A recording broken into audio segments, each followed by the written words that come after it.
Welcome to the Foul Play YouTube channel, Reading with the Crew. Thank you so much there, Jack61, for your introduction.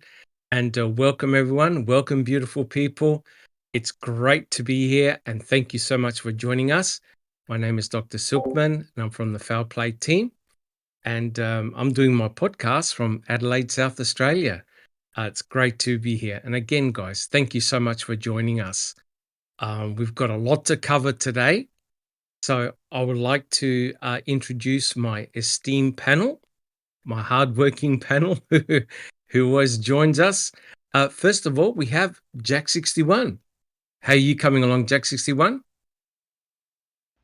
Hey, Doc, and everybody on the panel out there, and the live chatters that have joined us so far. I'm doing pretty good. A little touch behind today, but I think we're back on track. So, doing pretty well and enjoying it. Heading a little bit into fall weather here where we live in Southwest Michigan, United States. So, thank you. No worries. Thank you, Jack61. It's good to see that you've got those renovations still happening in your backyard there. Absolutely. Yeah. I'm going to get started, and I'm going to call in Yost, and I think Duke's going to join us for some, maybe a heart-to-heart chat. Thank you so much there, Jack61. Next, we have Alice. Alice, welcome. Thank you for joining us. Doc. Hi, everyone on panel. Thanks, Doc. It's great to see everyone in chat, and I'm looking forward to what we've got coming. Thank you. Thank you so much, Alice. And next, we've got that cheeky lad, Andy B. Andy B, welcome. Good to see you here. Nice to be here, Doc, and a good evening and welcome to all on the panel and in chat. And as Alice says, I am looking forward to the evening's entertainment as well. So let's get it on. Awesome. Thank you so much, Andy B. And it's Foul Play's pleasure to introduce our next panel member. I don't have to say very much. You can all tell that this gentleman is an incredible researcher and has come up with some incredible things. Guys, I'd like to welcome Duke to the panel. Welcome. How are you coming along, sir?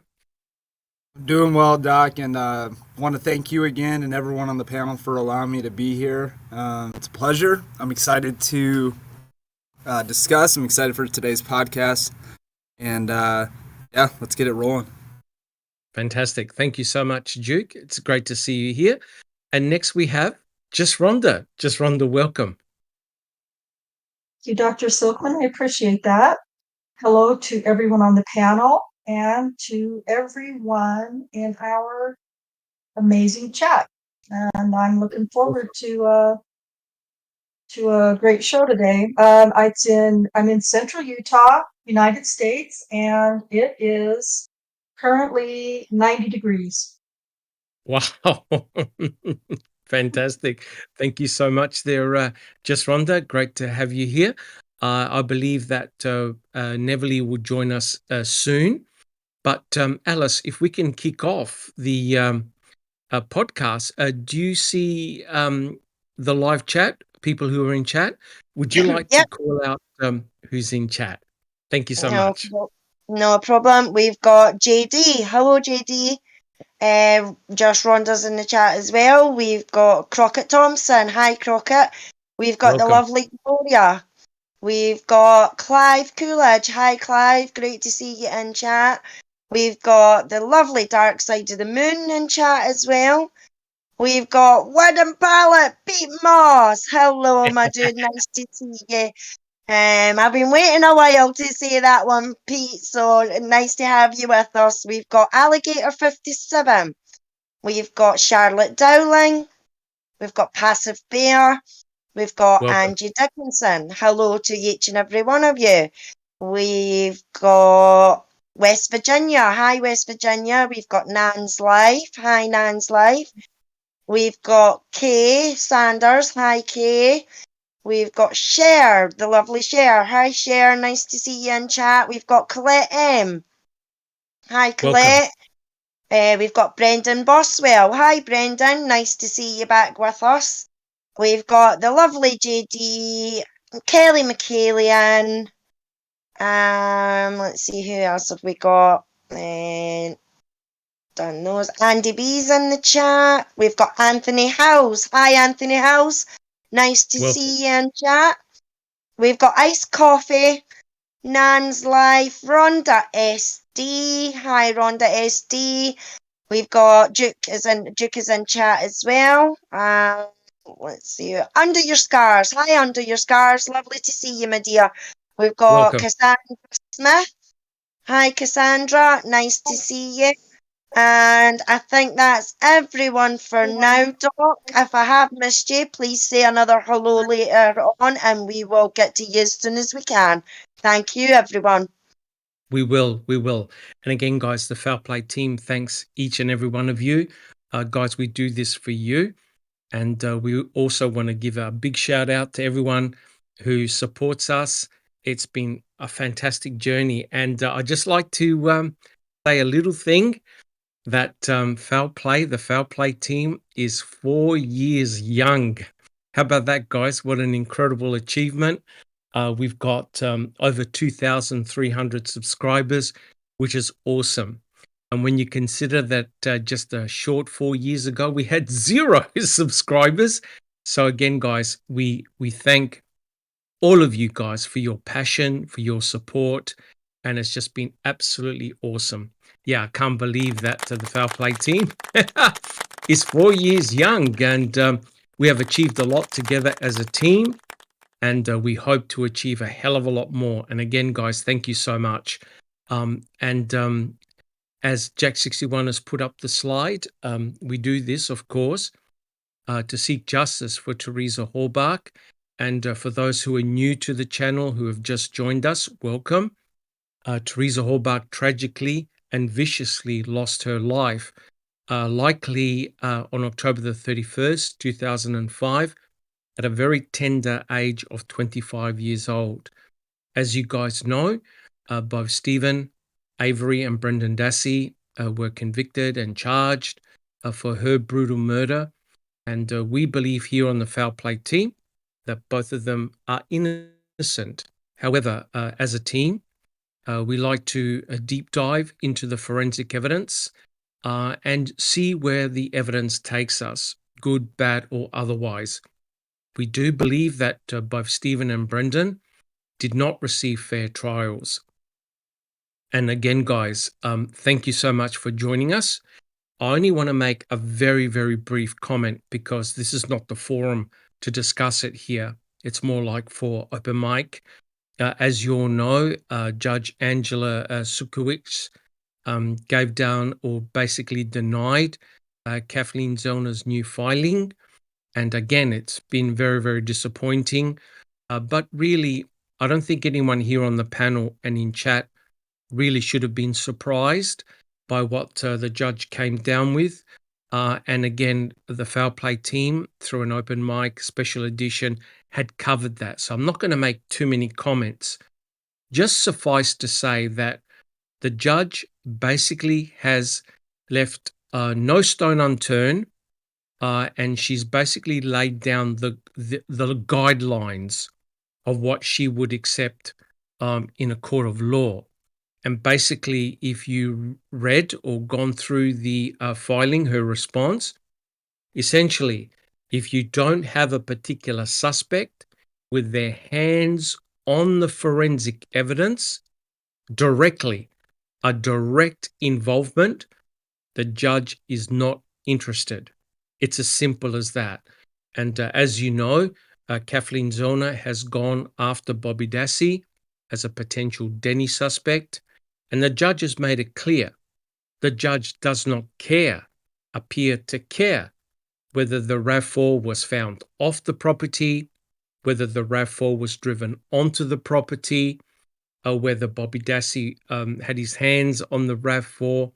The judge didn't seem to care. What the judge emphasized is that you must prove that there was a direct connection with Bobby Dassey and Teresa Halbach. And that goes, the same principle applies to anybody else that you like to serve up as a Denny suspect. The bar has been set astronomically high. Jack 61, do you have a comment? Yeah, talking about the Rav and Bobby, and I'm just going to say this straight out. It could be anybody's name other than Steve or Brendan. I'm just saying this Rav being in possession of anyone a few days after this crime allegedly occurred, this whatever, and she doesn't bat an eye, and she actually says it like 3 times in her Correct. right. It to me, Correct. and her logic, Doc. She also said, well, that didn't really matter. No one saw him with the key prior to him having possession. What the fuck, And the man? electronics. And the And the electronics. electronics. Yeah. It's Correct. like, Correct. how do you So- work that logic out? So just because no one saw him with these items, well, no one saw Stephen with those items either. And to make matters worse, nobody saw Brendan Dassey with the same items. That's right. So it's amazing, guys, that and people in chat, I'll get to Just Rhonda in a second. The judge had made a case for Bobby Dassey, not being involved, and none of us here are suggesting that he is, right? But all her arguments applied equally to his brother, Brendan Dassey. And it's very, very frustrating how the judge has basically set a bar that no one can achieve unless someone had a video camera or took photographs of a potential Denny suspect, holding Teresa's items in their hands. And it appeared that even though potentially Bobby was pushing the RAV4 onto the property, I'm not saying he did, but that's what Kathleen Zellner put forward. It's not enough. And despite the presence of the vulgar pornography on the Dassey computer, that was not enough. So what the judge is saying, and this applies to what we are doing now as a group, you must have specificity, right? You must show that individual A directly has their hands on the evidence. Otherwise, it's a no-show. No matter how strong your case is, if there's just one Denny prong that the state can attack, party over. It is as vicious as that. I mean, I read through the response. I chuckled to myself because I knew precisely that's what the judge was going to go for. So basically, the judge is saying, if you're going to present Bobby Dassey as a Denny, unless you have 100% iron-proof evidence that Bobby had his hands on Teresa's key, electronics, and specifically searched the vulgar porn prior to the death of Teresa Horbach, the state don't want to know. Just don't want to know. Just Rhonda, did you have a comment?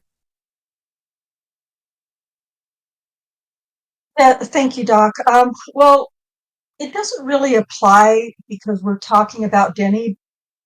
What I wanted to say is, but for law enforcement planting the key and the RAV and planting all of it, there's no proof of Stephen or Brendan committing these crimes either, because there is no forensic evidence. We already know that. So, and like I said, I know it doesn't apply to Denny, but it's the same concept. And how can it apply? They've already convicted him, and I get that, but on the very basic level of it, what's the fucking difference? Correct. I mean, Correct. It is very frustrating, just Rhonda. And remember, with Stephen Avery, he was convicted on a circumstantial. The case against him was circumstantial. The case against Brendan Dassey, who we'll be talking about in a minute, is purely based on words. It's not based on any forensic evidence. But the judge has made it abundantly clear, and that is, unless you can show that individual A, B, or C had their hands directly on the forensic evidence, they're not interested at all. And Bobby Dassey was a very important witness for the state. So if you are going to attack Bobby Dassey and suggest that he is a viable Denny, you have to be 120% sure or they'll throw it out. And it's pretty clear that the judge is not interested in what Kathleen Zona has presented regarding Bobby Dassey. And we welcome Neverly. Neverly, how are you? Hello, boss. Hello, fellow panelists and everybody in the chat. Doing great, actually. Having a great day. Sorry I was a little bit late, but I'm here now and I'm excited. Thank you so much. No problems. Welcome, welcome. All right, guys. So again, this is not really the forum to discuss the filing. It was covered in an open mic, and I'm sure in future episodes we'll cover it again. But the judge did give some vital clues, right, guys? And basically what the judge was saying behind the scenes, if you picked it up, you got to have a form of sophistication in order to get this planting done, right? You have to know how to handle blood, how to handle DNA, and you have to have a knowledge of how you're going to plant forensic evidence against Stephen. And if you notice in this case, right, what stands out is that there is no forensic evidence that points to Brendan Dassey. The person that the state were targeting was none other than Stephen Avery. So who do you think had the ability to handle blood, DNA, and plant forensic evidence? Jack 61. Well, Culhane comes to mind right away, your ex-girlfriend. But, I just got to say that, people can research this however they want, look at it however they want. But you have to admit, if you truly look at the paper trail, well, many of these items, actually, I know Duke has really been chasing a paper trail on, 4 or 5 items that are crucially important to the case. Yes. But I dare anyone to show me the paper trail on the RAV from the time that it left the property until the time that it arrived at the crime lab. Show me who had possession of that fucking car. And I can tell you right now, Doc, if there is somebody that's signed as in possession of it in the chain of custody, I can't find it until Monday morning, the 7th. Correct. So correct. This, people say, oh, well, Earl had it and those guys from the crime lab. Well, did they? Prove it. And that's why the paper trail is so important. And I know that may sound petty, but to me, it's hugely important. Anyway. Yeah. So, to answer your question outright, I have to think about Coburn, Lincoln, and Remaker going back into Stephen's trailer at 7 o'clock before the RAV left and collecting blood samples. They were there for 3 hours. That RAV was still on the property. That's correct. That's correct. So I think Jack 61, and I'll get Duke on in a second. I think the judge was basically giving a backhanded slap to Kathleen Zona and Stephen Avery at the same time by saying, hey, did Bobby Dassey really have the sophistication to plant forensic evidence? She was. Right? And it's pretty obvious who potentially the judge was pointing a finger at. And that was law enforcement themselves, right? And as you know, guys, we've been spending a lot of time here on the Reading with the Crew series looking at who had access to the forensic evidence. And now we're really honing in on those individuals that had their hands, especially on the bones, on the bone fragments. And I'm sure Duke is going to present a lot of stuff in the future, and we're going to carry on today. But we're gonna take Judge Angie's challenge here and try and prove who actually had their hands on those bone fragments that ended up all over the place. Duke, did you have a comment? Yeah, thanks, Doc. I think it's important to remember that Kratz's words and the way that he framed things during the trial is important to keep in mind because of how often he's manipulating the facts. It often, and what I've learned here is it actually kind of helps me turn my attention in the right direction, because I know if he's emphasizing something, it's probably not the truth. And one of the things Correct. he wanted to emphasize was this crazy theory of people running around with trails of blood and sweat DNA and throwing things all over, of this like ridiculous picture for us to have of how improbable it was that police were planting things. However, once you really think about it, having someone like Sharik Culhane in the crime lab is awfully simple to tamper with evidence. It's awfully simple. So that's just an important fact to keep in mind. Correct.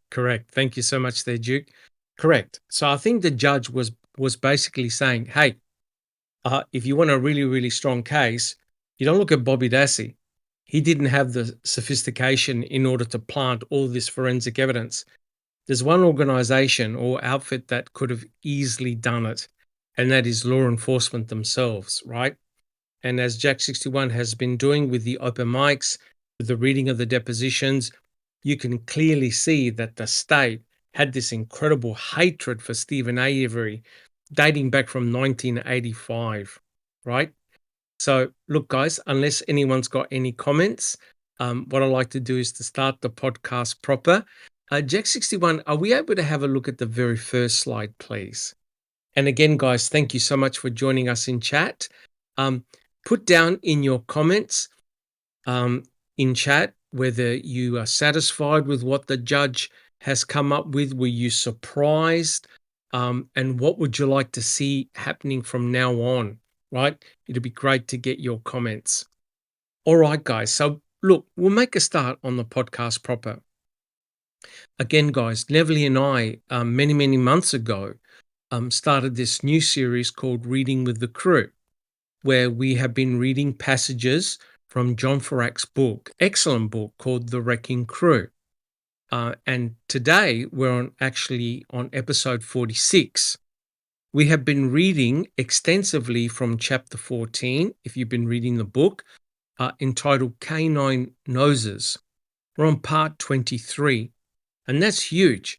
It meant that we have spent a huge amount of time looking at what the canines found on the property and around the property. This has been very, very important. As a result of focusing on the dogs, both cadaver dogs, scent dogs, also on Bear, which is Stephen Avery's German Shepherd, through the excellent eye of Duke, we've uncovered Bucket Man, right? And we've totally torn apart a very important tenet of the trial, and that is that Ken Kratz kept on emphasizing from right from the early start is that the reason why cremains were not found in Stephen Avery's burn pit was because Bear was vicious, right? We've clearly demonstrated over using fact, using video, using pictures, that Bear was not a vicious dog. And we know that we don't know who Bucket Man is, but Bucket Man is not a family member. Bucket Man is a law enforcement officer. And that is so unbelievable. So today, guys, what we're going to be doing is we're going to be continuing our series. We're going to ask a couple of very important questions. First of all, we're going to have a look at what actually did Dr. Eisenberg write in her report regarding the cremains, right? Her own report. This is very important because Dr. Eisenberg was the state's forensic anthropologist, and her report is very, very crucial to the progression of the case against Stephen and against Brendan. So we're going to have a look at what Dr. Eisenberg stated about the cremains. Then get ready to be angry. Get ready to be angry because we're going to be looking at Skolinski, Brendan Dassey, and the burn pit. I'm going to prove to you that Brendan Dassey was doomed right from the get-go, right? On a very important critical date, November the 10th. As early as November the 10th, poor Brendan Dassey didn't realize it, but he was in the gun. As early as November the 10th, the state just needed the opportunity to pounce on him. We'll be going through that. Then we're going to have a look at what Brendan Dassey actually told Fassbender and Uyghur about the burn pit, right? Get ready to be shocked. Then, if time permits, we're going to have a look at Dr. Dahan. He's the fire expert that Kathleen Zellner hired, and we're going to watch him how he's going to destroy the primary burn site, the state's primary burn site, which is Stephen Avery's burn pit. Dahan just completely destroys it. So that's very important. And if time permits, guys, then we're going to deep dive into the burn pit. We're going to have a look at the individuals who were there on November the 8th and what they did. And I'm looking forward to all the comments by Duke, who's done a lot of research into the sifting of the burn pit and I believe also the burn barrels as well. So guys, get ready for a ride. It's going to be on for young and old. Again, guys, if you enjoy our podcast, what we do here, please subscribe, put your DNA on the thumbs up button, and share our podcast, guys. And don't forget to hit the notification bell so you don't miss out on our podcasts. All right, guys, do we have any comments before we go to our first slide? Are we all good? We got any questions in chat, or we're all good so far?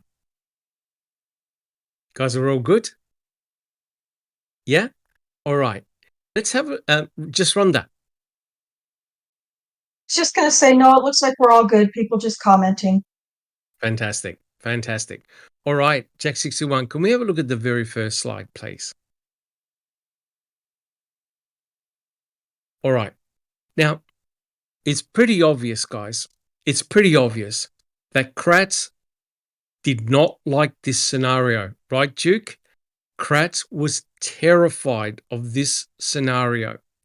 And that is human burnt, some of which had cut marks, bone fragments, ended up in multiple locations, right? This was bizarre. Kratz did not like this. Kratz just wanted you to focus on Stephen Avery's burn pit.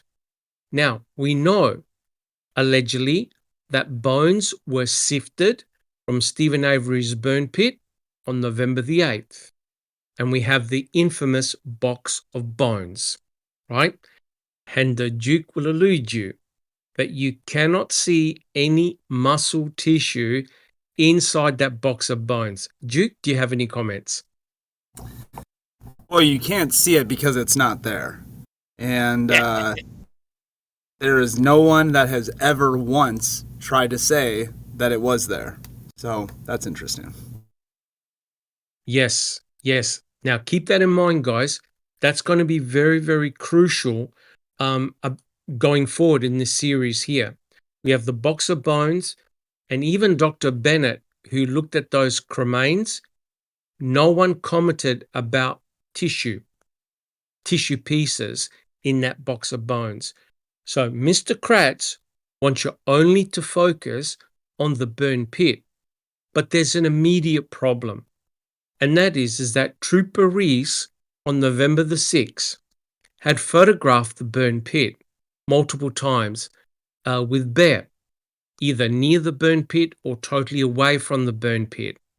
And Bear could not give a damn about Trooper Reese, who's taken all these photographs. It's obvious that Bear has got no interest in Trooper Reese. But what it does reveal, something very important, and that is you don't see any piles of bone fragments on the ash, right? That's critical. because these represent in situ pictures of the burn pit. Jack 61. I can't remember if it ever came up at trial, but we also have to remember there was not one that I know of mention, report, comment, radio transmission, phone call about any odor coming from that burn pit. Not one. And Correct. that's hugely important because I've watched several whatever videos or documentaries where people, these people have burned a human body in a pit, and it stinks like hell, bad for days, weeks even. Just saying. Correct. So when these pictures were taken, it's pretty obvious that you don't see any bone fragments anywhere, either around the burn pit or in the middle where the ash is. And what's ironical is that these are the photographs that were shown in court to Sturtevant and everybody else, right? And they were asked, is this what the actual burn pit looked like when you saw it? Yeah. Except, of course, they said, oh, yeah, but I saw bone fragments. I saw them entangled into the wire. I saw them as a pile in the ash. Quite clearly, there are no bone fragments there. So something happened between November the 6th and November the 8th, right? Also, we know that Brutus on November the 5th alerted to 2 burn barrels, yonder burn barrels, and they never checked the burn barrels. Right, Duke? They never checked the burn barrels immediately. They checked the burn barrels days later. Duke?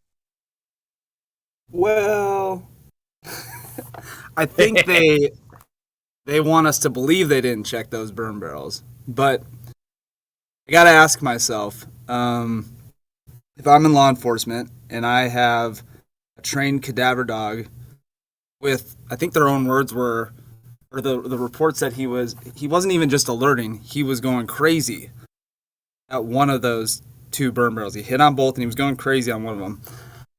I can't imagine that I would just take that burn barrel, leave it outside overnight and say, we'll get it at some point. I think we'd look in there. Correct. Again, look, you only have to look at the words of Judge Sukowicz, right? Who controls the forensic evidence? And it's the state. It's the people that actually find the forensic evidence. They control the narrative, right? Through writing reports, right? So that's the big problem. So we have a cadaver dog alerting on 2 of the burn barrels. We know that eventually, according to the state, human cut bone fragments are found in yonder burn barrel number 2. And there were several larger bones, they're only like a few inches, were found in yonder burn barrel number 2. Now, how did the state handle this? The state handled it by saying, yeah, Stephen picked up those bones. I think there were 3 or 4 bones. He picked them up from his burn pit, walked over to his sister's burn barrel and dropped them in there. That's the best that the state can come up with. Guys, does anyone have any comments on that? Jack 61. It's absolute fucking nonsense. It's nonsense. Yeah. And, this creating this entire focus just on the burn pit, that's what Kratz had to do because, and I'm reminded because, you were talking about how this stuff got reported. I'm reminded of how many, dispatch or whatever, these cops talking to each other, especially by radio a lot of times. They'd be like, give me a 1021. How many hundreds of phone calls that they had off record? Some of these people had to know what was going on. I fully believe that. And again, I'm not saying this is some vast conspiracy. I'm just saying that when Wiegert and Fassbender, Poggle, and probably even Kasork behind the scenes and Peterson, guys, Avery's one that did it. We just got to make this happen. And that got filtered down all the way through. Even though there probably was only a very tiny amount of people that actually knew what was going on. And then, of course, help him Cherie calling. Correct. My ex-girlfriend did the trick in the crime lab. Thank you so much, Jack 61. Duke, do you have a comment? Well, just real quick, I think again, another question I have to ask myself often is, what other investigation could I ever see where the law enforcement are, again, in their own words, they were looking at what they believed were human remains in this burn pit, and yet instead of securing the scene and doing a thorough investigation, they let darkness be their enemy and scare them off from doing anything else. Not even just that night, but then they took the next day off from the burn pit. They did. There was no crime scene there. 100% correct. I Jack just hate, 61. yeah, I hate to just jump in, but they had to scour because simple, that phone call, they had to scour whatever was going on over in the quarry, the 9th and 10th, especially the 10th. There was dozens of troopers and investigators and other, not MTSO, but from other departments that were involved in scouring that whole area. So yeah, Duke's exactly right. Correct. Now, we know we've discussed it many times, and we will discuss it again. You look at the way Cuss Road was treated. It looked and resembled like a major crime scene, right? There's no dispute. If you showed those pictures to someone who didn't know what this case was about, the first thing that will come to their lips would be, this is a major crime scene. Also, the behavior of Pagel and other officers, especially Pagel, who prevented Luth from crossing the crime scene tape, that something major occurred at Cuss Road. And yet, what Duke said hits the nail on the head. They sifted the burn pit really quickly, and they got out of there super fast. And the remarkable thing, before I get you on, Jack 61, we know that there were lights at Cuss Road. They had the lights on during the night, and they did all of this for a peat moss bag and a rotting wooden pallet. Yet, at Stephen Avery's burn pit, where they found bone fragments, they sifted it really quick, and as Duke said, when darkness fell, they left. They all disappeared. Jack 61. Yeah, just a comment about the disturbed earth area on Cuss Road, and talking about Pagel not letting the dog in when she went over there. However, if you read that disturbed earth warrant number 11, Wiegert says in there, because this is his affidavit, that a cadaver dog has already hit on that area. What I want to know is, which fucking dog was it? Because we don't have a report from any dog doing that. So clearly there's a report out there somewhere that we were unaware of. So I want to know what dog hit on that disturbed earth, because he says that's indicative of blah blah blah of somebody of human remains or whatever he said. Correct. And we will go over it, Jack 61. Okay. So remember what Judge Angie Sukowick said. Who's got the sophistication to pull this off?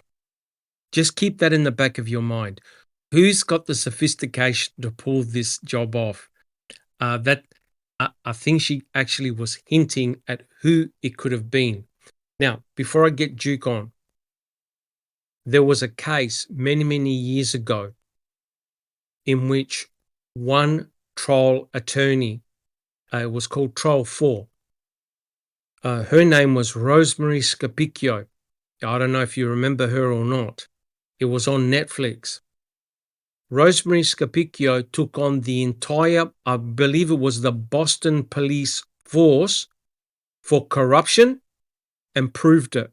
The entire Boston police force, because her client, he had 4 trials. He was accused of murdering a police chief, I think it was horrendous. And she actually proved corruption, and collusion in the entire certain high members of the police force, Boston police force. I honestly believe it's going to take someone super special to actually point the finger at law enforcement for setting Stephen up, right? That's my honest belief. It's going to take someone like Rosemary Scapicchio, who wasn't frightened to take on the entire Boston police force and prove collusion and corruption. It's a massive task. Duke, did you have a comment? Just the last thing I was going to say about the burn pit for now is I believe it's pretty standard that if someone were to, the law enforcement officer were to stumble upon what he felt like were bones, wouldn't one of the first calls he make to be one of his supervisors to come out? Right? And inevitably, Correct. Whoever's the lead investigator would probably want to come check that out immediately, I would think, considering that is what Correct. they're looking for. And Correct. Wiegert and Fassbender were not there on the 8th, correct? Correct. Well, that tells you where their focus was. Oh, correct. You've got this farcical situation here, guys, whereby these investigators discovered these bone fragments at the burn pit.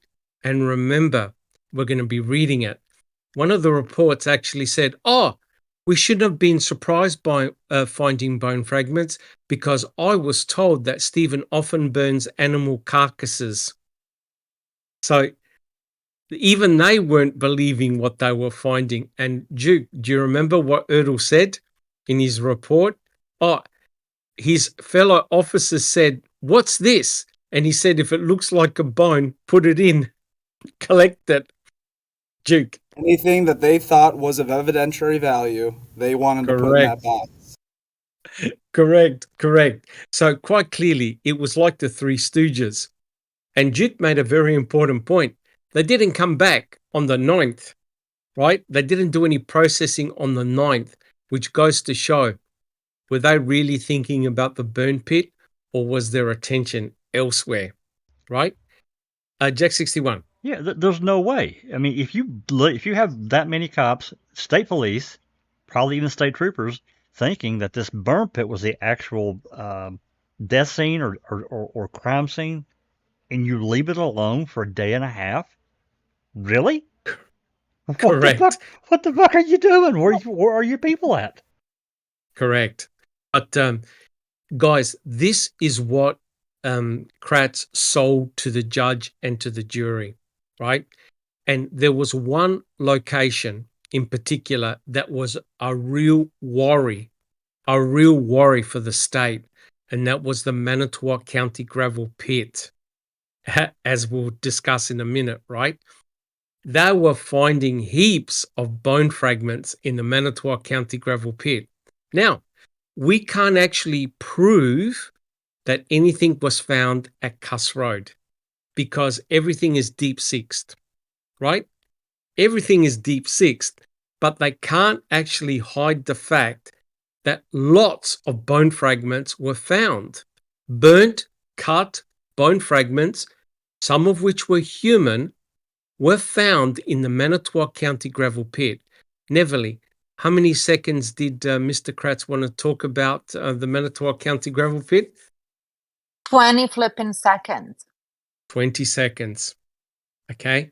20 seconds. Think about it, guys.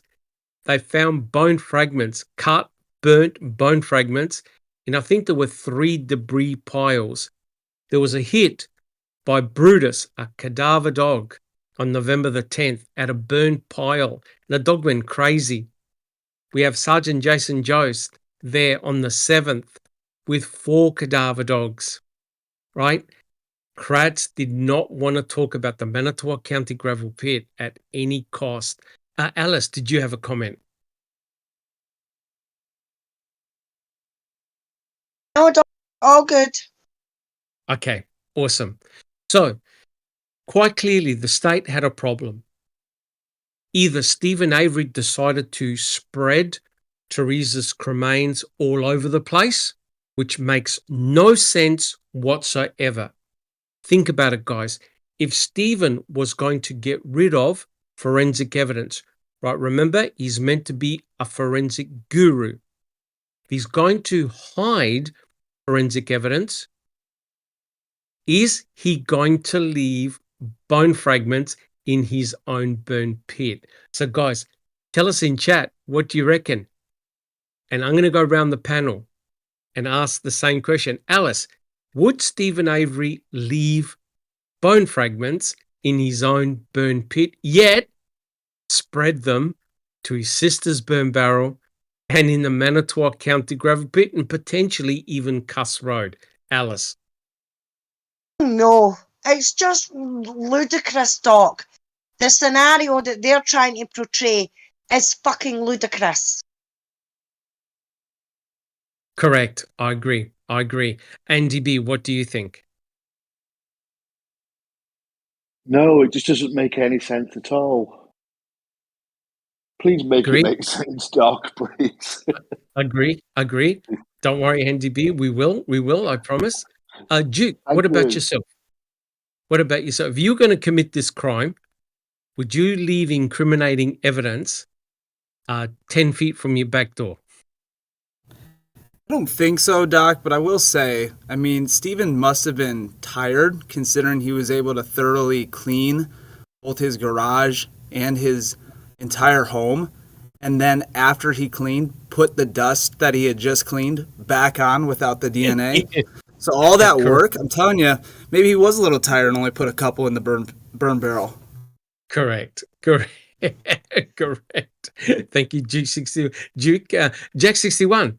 Yourself, do you have any comments? Yeah, I'm gonna play a little clip of who I think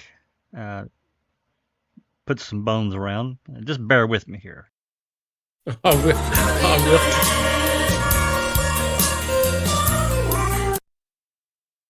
will. Now, Jack 61, I know what you did, that you said bear with me. That's right. I did. I like that one. It's just a ludicrous story, Doc. Completely ludicrous. Yet, you must understand, guys, there are two people sitting in prison for life. Yep. And likely will die in prison for life because Kratz sold the story that it was Stephen. And even the state, Judge Angie Sukowicz, said in a reply, well, how do you know that your client, Stephen Avery, didn't bring the bones to the underburn barrel and also to the Manitowoc County gravel pit? Okay, that's a type of insanity that the state is going with. What about yourself, Just Rhonda? Would you leave bone fragments right outside your back door? Well, by Judge Angie's logic, Stephen Avery would be way too intelligent to do that. Oh, wait a minute, that doesn't work that way because we're talking about something completely different. Sarcasm intended. No, that's just ridiculous. It's ridiculous that guilters believe that is a logical response. Correct. Thank you so much, Just Rhonda. What about you, Neverly? If you were going to commit this crime, would you leave incriminating bone fragments outside your back door? It depends on the mode I'm in. If I'm in the mode of being idiot or a savant. So correct. Yeah. Thank you, Neverly. We've got this really bizarre situation in which there must be two Stephen Averys. There must be the idiot who's leaving all incriminating forensic evidence all over the place, such that a high school student can find it. And he's an evil genius in that he can totally remove all forensic evidence of Teresa Horbach in his trailer and in his garage. And yes, if you want to debate Item FL, go for it, right? So it's really ridiculous, right? The state are saying that Stephen Avery's burn pit is the primary burn site. but the state have got a problem, a big problem. The cadaver dogs, the scent dogs, are spending more time off the property than what they're doing on the property. And that's very, very interesting and incriminating, right? Because it's pointing to another scenario that the state is not wanting or willing to present, right? Jack 61, can we have a look at the next slide if we don't have any additional questions? And additional people have joined us in chat. I think we've got Jaznaz, Ronica, West Virginia, Passive Bear. Welcome, guys, and also to our mods and super mods. All right. And now, Ronald D. Cass from the Ronald, Missouri welcome. Ozarks. Yeah, welcome, welcome. Now, Neverly, do you see slide A2? I sure do. You do. Okay. Now, this is very important, guys, because one person examined all the cremains, and that was Dr. Leslie Eisenberg. Dr. Leslie Eisenberg was the state's forensic anthropologist. And according to Mr. Kratz, she is the smartest woman he's ever encountered. Now, Neverly, would you like to read a summary? This is a summary of what Dr. Eisenberg said about the cremains. Let's go for it. Sure. And don't you love that subtle comment of Kratz's, right? He's so smooth. The smartest woman. Oh my God. Yeah. Correct. Okay. This forensic anthropological examination and laboratory analysis has identified the burned and extremely fragmented human remains as those of an adult female less than 30 to 35 years of age. It is not possible to estimate stature or determine ancestry given the bone fragmentation and destruction due to the burning episode. A deliberate attempt was made to obscure the identity of the victim as well as the cause and manner of death through burning. Evidence for 2 high-velocity gunshot wounds to the head has been documented. There are cuts to minimum of 2 areas of pelvic bone that may be of human origin. Correct. Additionally, a possible human calcined long bone fragment, tag 7964, with hesitation cut marks and a saw curve mark has been recognized, as have other undiagnostic cut bone fragments that may be of human origin.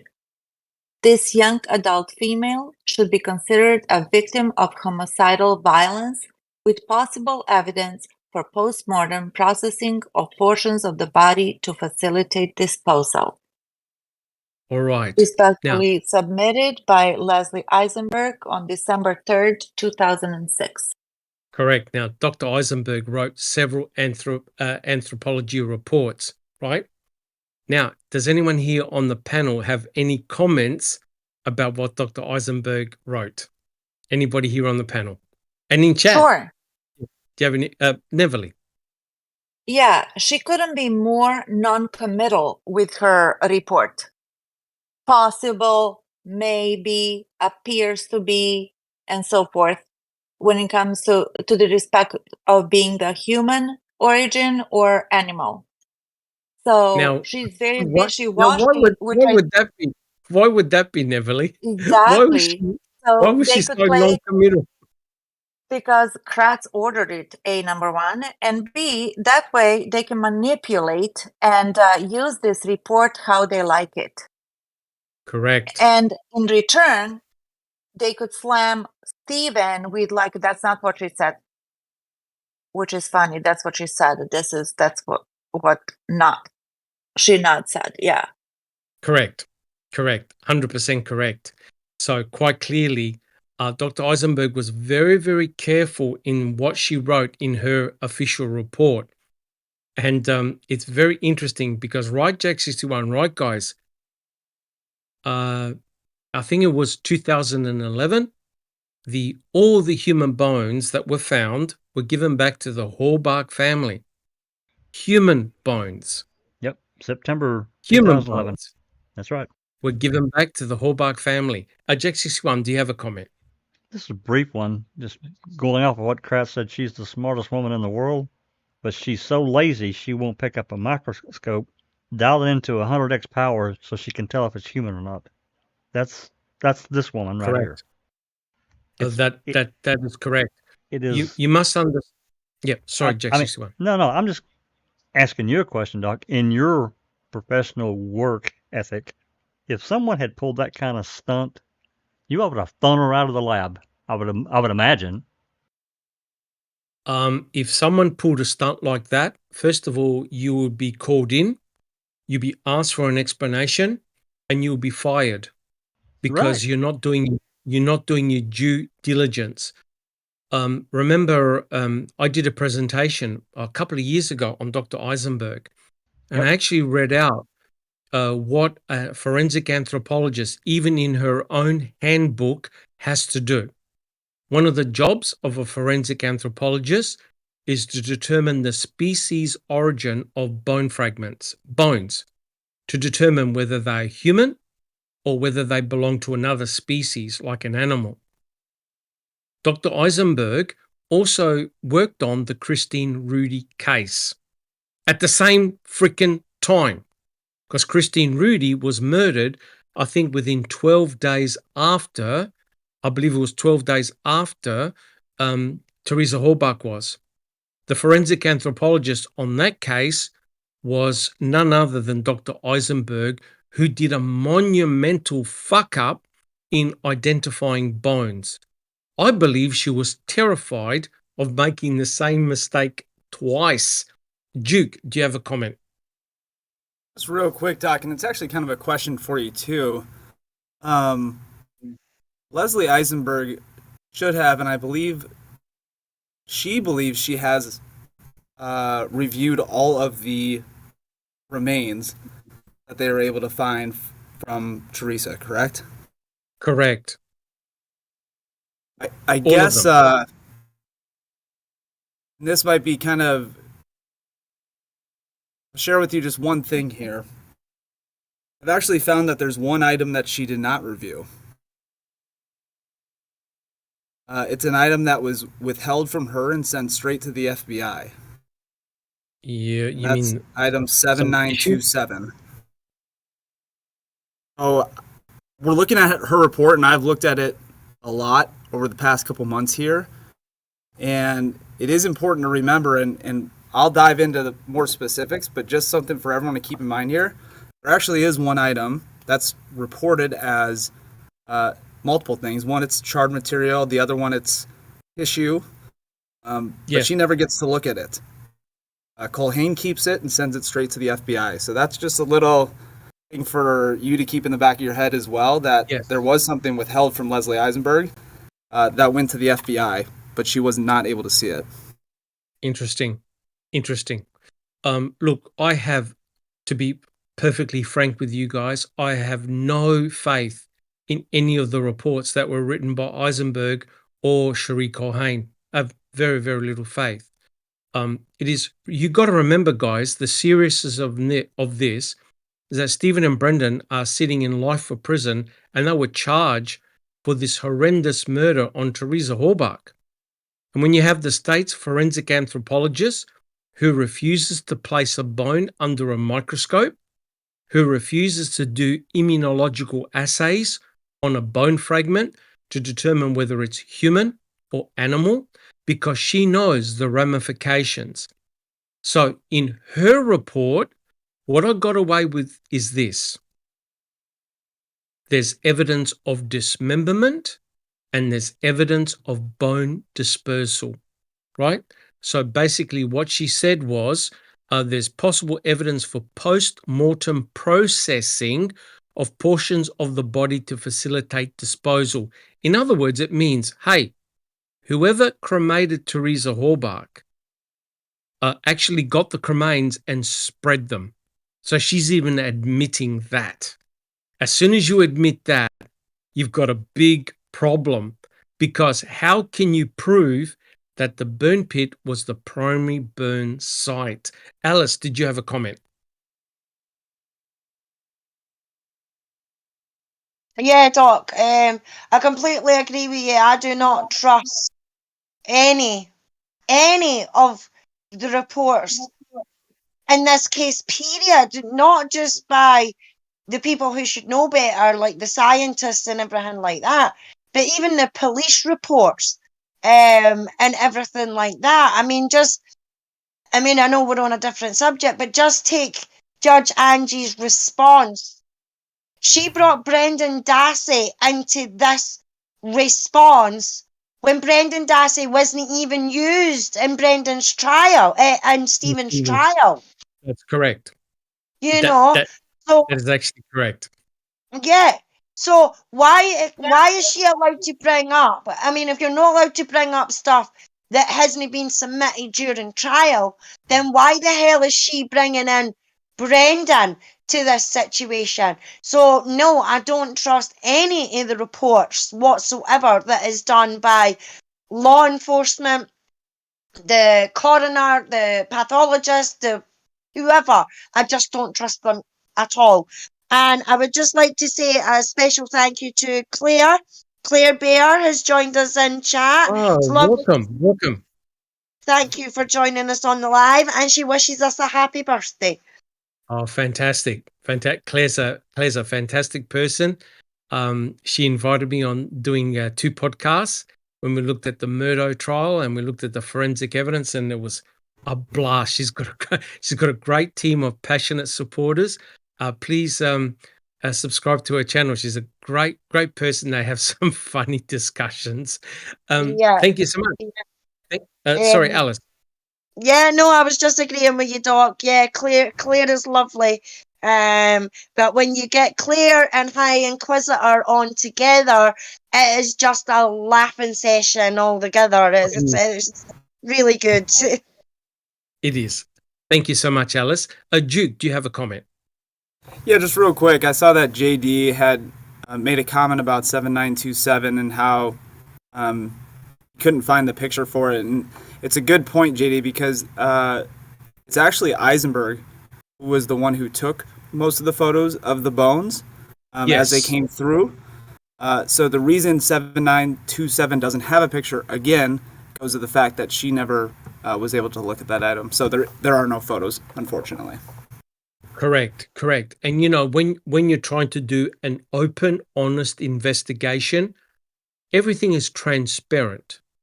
Unfortunately, in this case, and Duke will attest, because Duke is doing a lot of deep diving, as I have and as other YouTubers and everyone here on this panel will tell you, when you're trying to deep dive into certain topics, all you're doing is you're chasing your tail.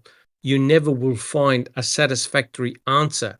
There are so many tag numbers and then tag numbers of items that have got a specific tag number that it's very easy to lose track of what you're looking at. Neverly, do you have a comment?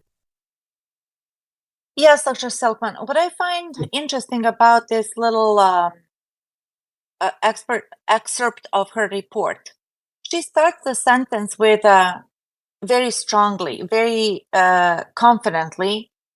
She says, this forensic anthropological examination and laboratory analysis has identified the burned and extremely fragmented human remains of a female adult less than 30 to 35 years of age. And then she proceeds with this wishy-washy, maybe impossible, could not be said. And I'm like, well, then how in the world did you figure out that this was a white female of the age of 30 to 35 if they're so fucked up, pardon my French, that you knew that they're human of a female 30 to 35 years of age, but you couldn't tell anything else? Well, thank you, Neville. 100% agree. Sure.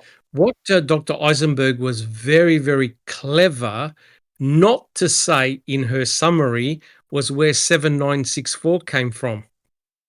Duke, do you want to tell everybody where 7964 came from? Tag number 7964. Oh gosh, boy. Where they said it came from, or where it actually came from? Maybe Jack can tell them. Where officially it came from, Jack 61. Do you remember when 7964 came from? I don't. I just remember something around it, and I was just saying, "Oh boy, wait till Duke answers." It's Yonder Burn Barrel number 2. There you go. Right? So notice, and also the pelvic bone with the cut marks on either side of the pelvic bone fragments was from the Manitowoc County gravel pit, 7965, I think it was. She never said in her report, Manitowoc County gravel pit or Yonder Burn Barrel number 2. She was very, very cautious about the bone fragments, and Neverly was correct. She starts off very strongly and then completely debunks her own report. A Duke. It's interesting about 7964 is that, again, it comes from, what they say is it comes from Yonder Burn Barrel number 2. And what we often hear about Yonder Burn Barrel number 2 is that it had just a couple of the larger bones, right? Correct. Well, 7964, that item number consists of about 30-something fragments of bones. And so... That's the problem. That is the problem. That's the problem. And later on, at Duke, when we talk about item BZ is not what you think it is, right? Most people would have thought that item BZ was one item, but it's not, Duke. Well, that's the point I want people to remember here, is that just because it's one item number does not mean it's one item. There could be, like I said, upwards of 30, 40 items in this one tag number. And I don't know the rhyme or the reason of why certain things. I'm sure that, someone who is in law enforcement might be able to explain that better. But the important thing to remember is an item number does not mean it's just one item. Correct. That's a very, very important point, guys. And this way, you can bullshit your way out of a lot of things, right? Jack 61, do you have a comment? Well, I was going to say exactly that, because what it creates is a whole another subset of other material, right? You got one item number or one property tag, and you think, okay, that's one item. But that's not true at all. Some items are multiple items under that one tag, and it creates that huge... If you don't look, you're just totally screwed. That is correct. And before I get Neverly on, you got to understand, the smartest woman that Kratz has ever met has never set foot on the Avery salvage yard, never did a tour of Cuss Road, never did a tour of the Manitowoc County gravel pit. Also, the state's own coroner was not allowed to come onto the property or surrounding properties and quarries. They prevented the coroner from coming on, right? So everything was done in a rush and hush, hush. And Eisenberg was asked, did you ever step foot on the Avery salvage yard? No, I know very little on how the bones were obtained. So hence, she basically believed what was given to her by law enforcement. She took it at face value. Jack 61.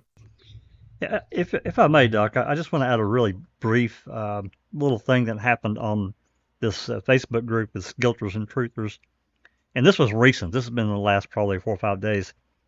Yes. I don't remember exactly where the conversation started, but it steered toward the coroner, and I said, "What's state law? What did the state law decree when law enforcement or someone finds suspected human bones or crime scene?"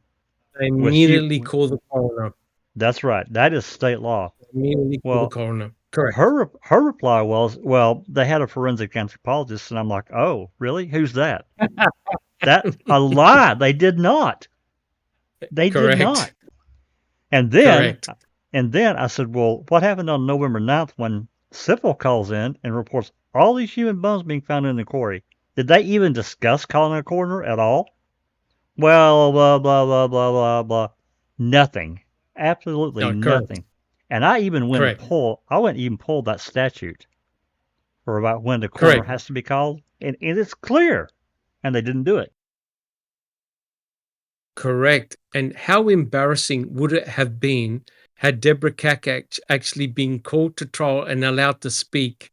She would have basically said, well, the normal procedure when bone fragments or a corpse or whatever is found at a crime scene, at a potential crime scene, is tools down, you call the coroner, I come in with my team and we analyze the material. We don't do, right, Duke, right, guys, we don't do a hit and run like they did on November the 8th, whereby it's the Three Stooges having no idea what they're finding, sifting, God knows what, they've got no idea what they do, and as soon as it gets dark, they all disappear. Neverly, do you have a comment? There was a question, I think, from Anthony Hills regarding item BZ. He said if it was squishy, why no DNA profile, Doc? There's no doubt about it, and we'll discuss about this. Culhane had to have obtained the DNA profile from the muscle tissue. She never extracted any DNA from any bone. It was from muscle tissue. And we'll show you pictures that prove that Culhane and Kratz were deceptive in what they showed in court. Right, Duke? We'll show you the photographs that they showed in court, which they referred to as item BZ. There's no way that Culhane had isolated DNA from a bone fragment. It was from charred muscle tissue. And when you see item BZ, the components of item BZ, it had multiple muscle tissue pieces that were charred, desiccated, and one of those pieces was actually quite large and squishy. Duke. Yeah, and I just, I don't know why. There's a reason why that photo was cropped and the story was wrong. I can't wrap my head around that one. But yeah, I'm looking forward to showing that.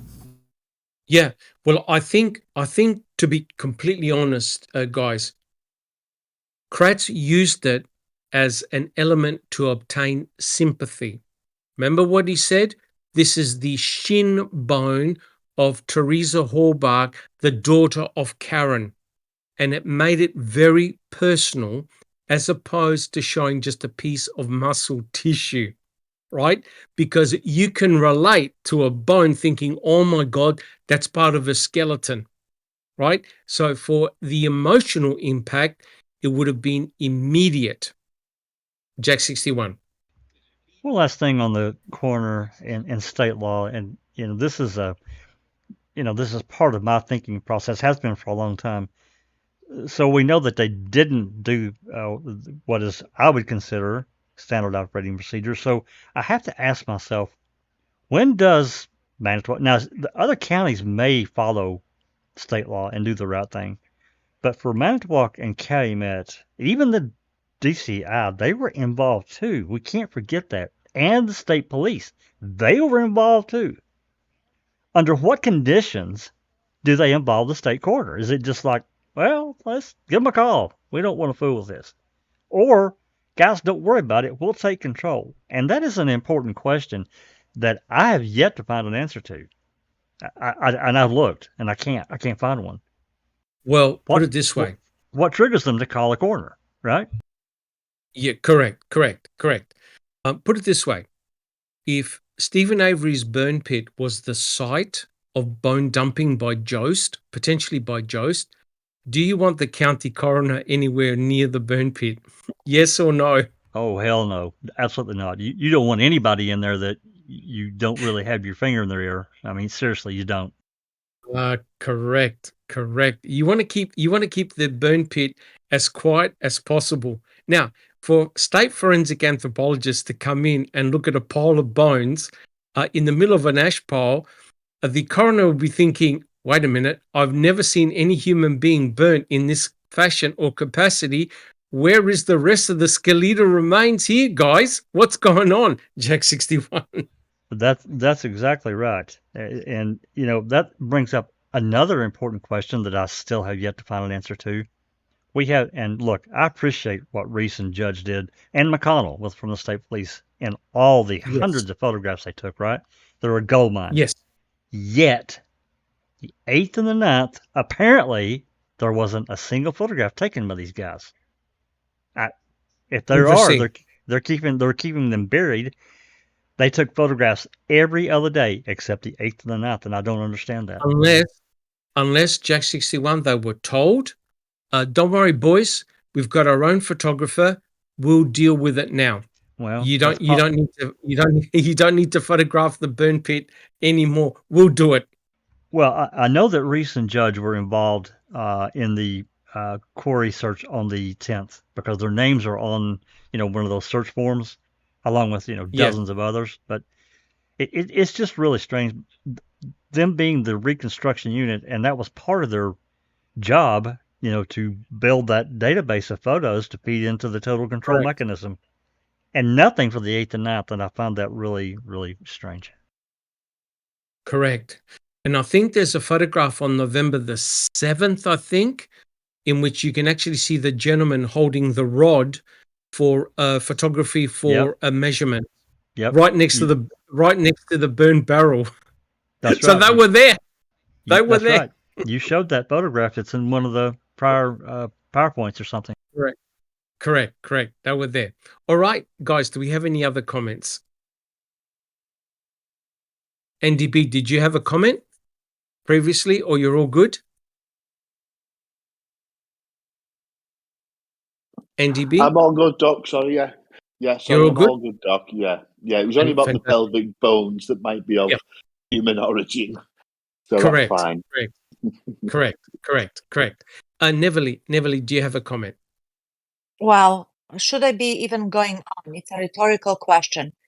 But if Eisenberg never set her foot on the salvage yard, they chased away Deborah Kakach from there as well. Correct. Yet Mike Kleeser signed the death certificate in the quarry.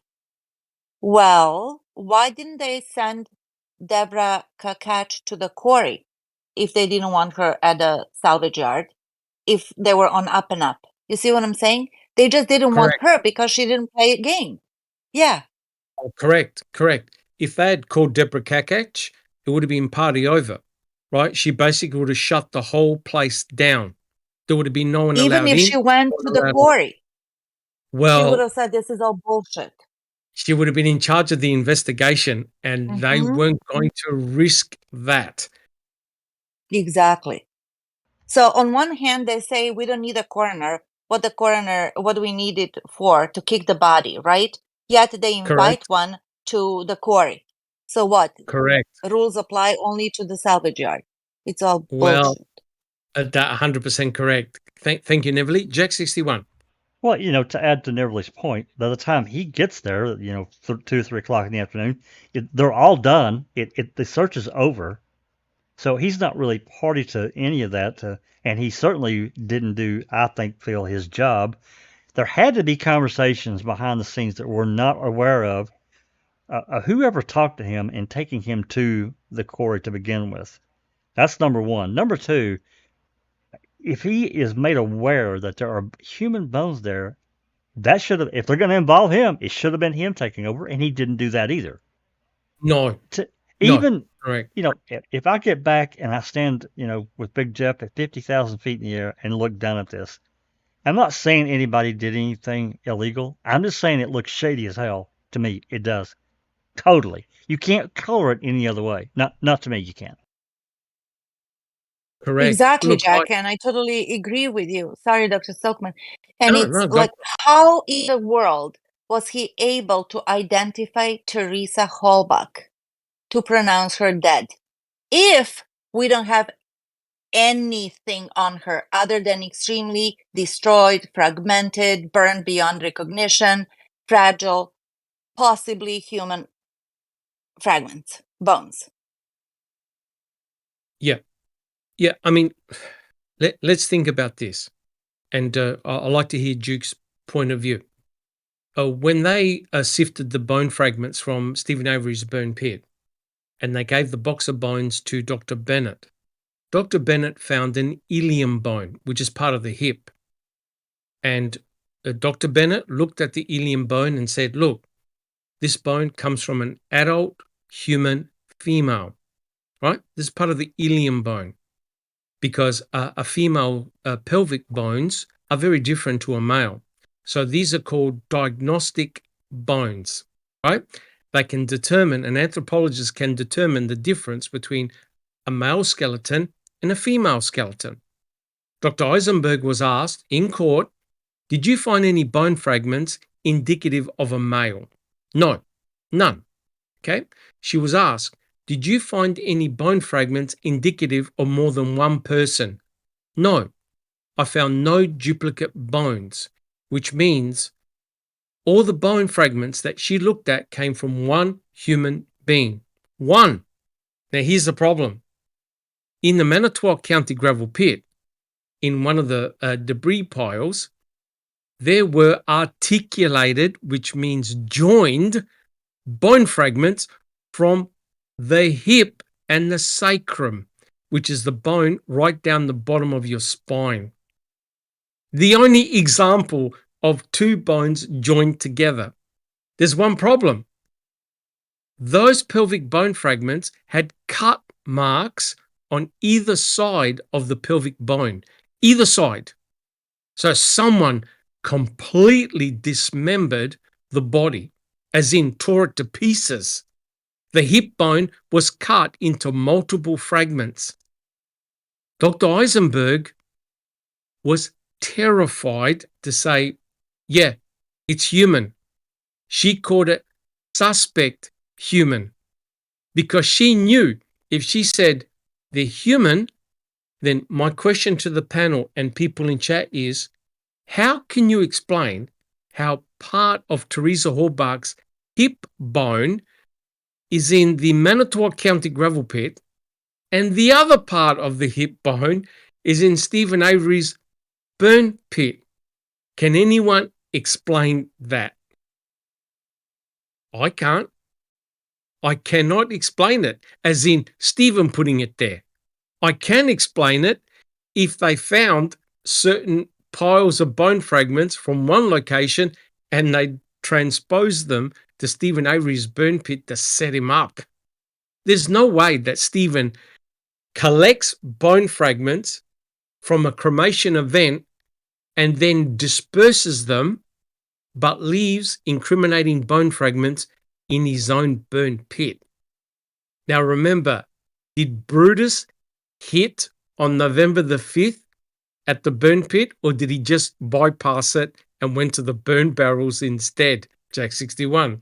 He bypassed it. He didn't give a shit about it. And again, Nope. if Teresa had been burned in there, I'm convinced from everything that I've read and heard, there would have been a foul odor coming from that pit. And there would have been foul odor on what they actually allegedly sifted through. They would have smelled it. There's no way around that. And they didn't report anything. Nothing.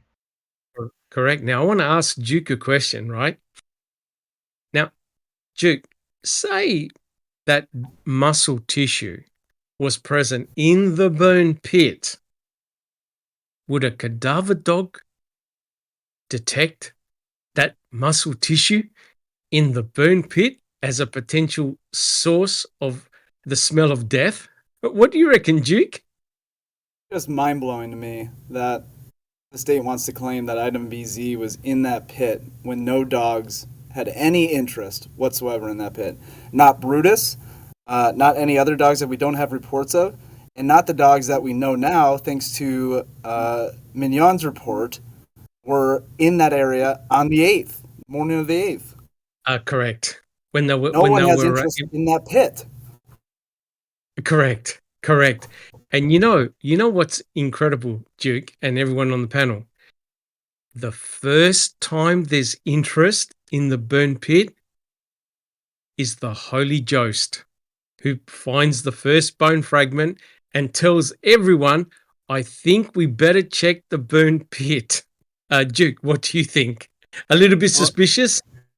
Well, and he found it 8 feet south of the burn pit, right? 8 feet south, correct. Correct. Conveniently away from the dog. Conveniently away from Bear. Remember what he said to Sipple, or what he said to Shedder. Well, I didn't find it. I just directed their attention to it. I didn't find it. Yep. Correct. And there was apparently a red flag next to the bone fragment, which Jost was standing right next to. So it becomes so bizarre. It's just not funny. All right, guys, do we have any additional comments? Because I'm keen to get on to the next slide. We're all good? We're all good? All right. Jack 61, can we have a look at the next slide, please? Slide A3. Now, get ready to be angry. Get ready really to be angry. There was one guy that I even feared, and that was Kim Skolinski. This guy doesn't muck around. Remember, Brendan Dassey was interviewed, spoken to, on November the 6th by Detective O'Neill. Guys, do you remember that? Remember the tape report in which you can hear the car clicking, the indicator clicking in the background? Jack 61. Yeah, that was O'Neill and Baldwin when they pulled Brian and Brendan over. They were going to the store for drinks and stuff, and they stopped them. Mountain Dew. They stopped them in Stephen Avery's Grand Dam. Yep. Well, on November the 6th at Crivets, when Detective O'Neill spoke to Brendan initially said, "Hey, I got off the bus, I walked home with my brother, and I went to my room to play computer games." He was asked, "Did you see Teresa Horbach?" "Nope." "Did you see her RAV4?" "Nope." "Did you see Stephen?" "Nope. I just walked home with Blaine, my brother, and I went home." Skolinski taps on the glass of the police car, gets O'Neill out. Skolinski tells O'Neill, we got report from a bus driver that dropped off Brendan and Blaine that she saw a female photographer taking pictures. Your client must be lying to you, because if she saw the photographer, same with Brendan, right? So O'Neill gets back into the car. You could hear it. All of a sudden, the tone of the conversation changes immediately. And he goes, "Well, Brendan, the school bus driver said she saw a female photographer taking photos. How many other school children were on that bus, Brendan? 15 or 16? Well, they all said that they saw the photographer. What about you?" And all of a sudden, remember, guys, Brendan goes from, "Oh, yeah, that's right. Me and my brother, we were walking down the gravel road and we had to get out of the way because Teresa Horbach was driving out of the salvage yard." Now, this is at 3:45 p.m. It can't be. Teresa's already gone right before 3. And O'Neill says to Brendan, no, you're lying. That can't be right. That can't be right. She never left." Then Brendan goes, "Oh, yeah, that's right. Me and my brother, when we walked down, we saw Stephen talking to Teresa next to my mum's van that they were, she was taking pictures of." Brendan Dassey changed his story twice. Straight away, they knew. Immediately. And immediately, straight away, O'Neill knew, there's something going on here. Brendan told the truth when he said, "No, me and my brother just got off the bus. We saw nobody." What Brendan did was trust the bus driver. Well, if the bus driver saw Teresa, hell, maybe I did, but I somehow forgot. Neverly. He doubted himself. He himself. He didn't trust himself, so he went along with everybody else's opinion. Correct. Which is, yeah. Correct. Now, he thought, hey, wait a minute. I didn't do anything nefarious. Oh, yeah, I saw her. I saw my uncle. That's it. But the problem is, do you understand what the problem now is for Brendan? What is the problem for Brendan right now? Neverly. Why is it so bad for Brendan Dassey to have admitted he saw Teresa and Stephen? It was, well, first of all, the timeline is The problematic. timeline? Yep. Yeah. Yep. And Yep. then he confirmed he was actually the witness that Teresa and Stephen were together. That she didn't leave yet. Yes. Yes. And guess who put himself with the victim? Brendan Dassey. So now Brendan admitted, wrongly as it turned out, that he saw Teresa, and he saw his uncle Stephen.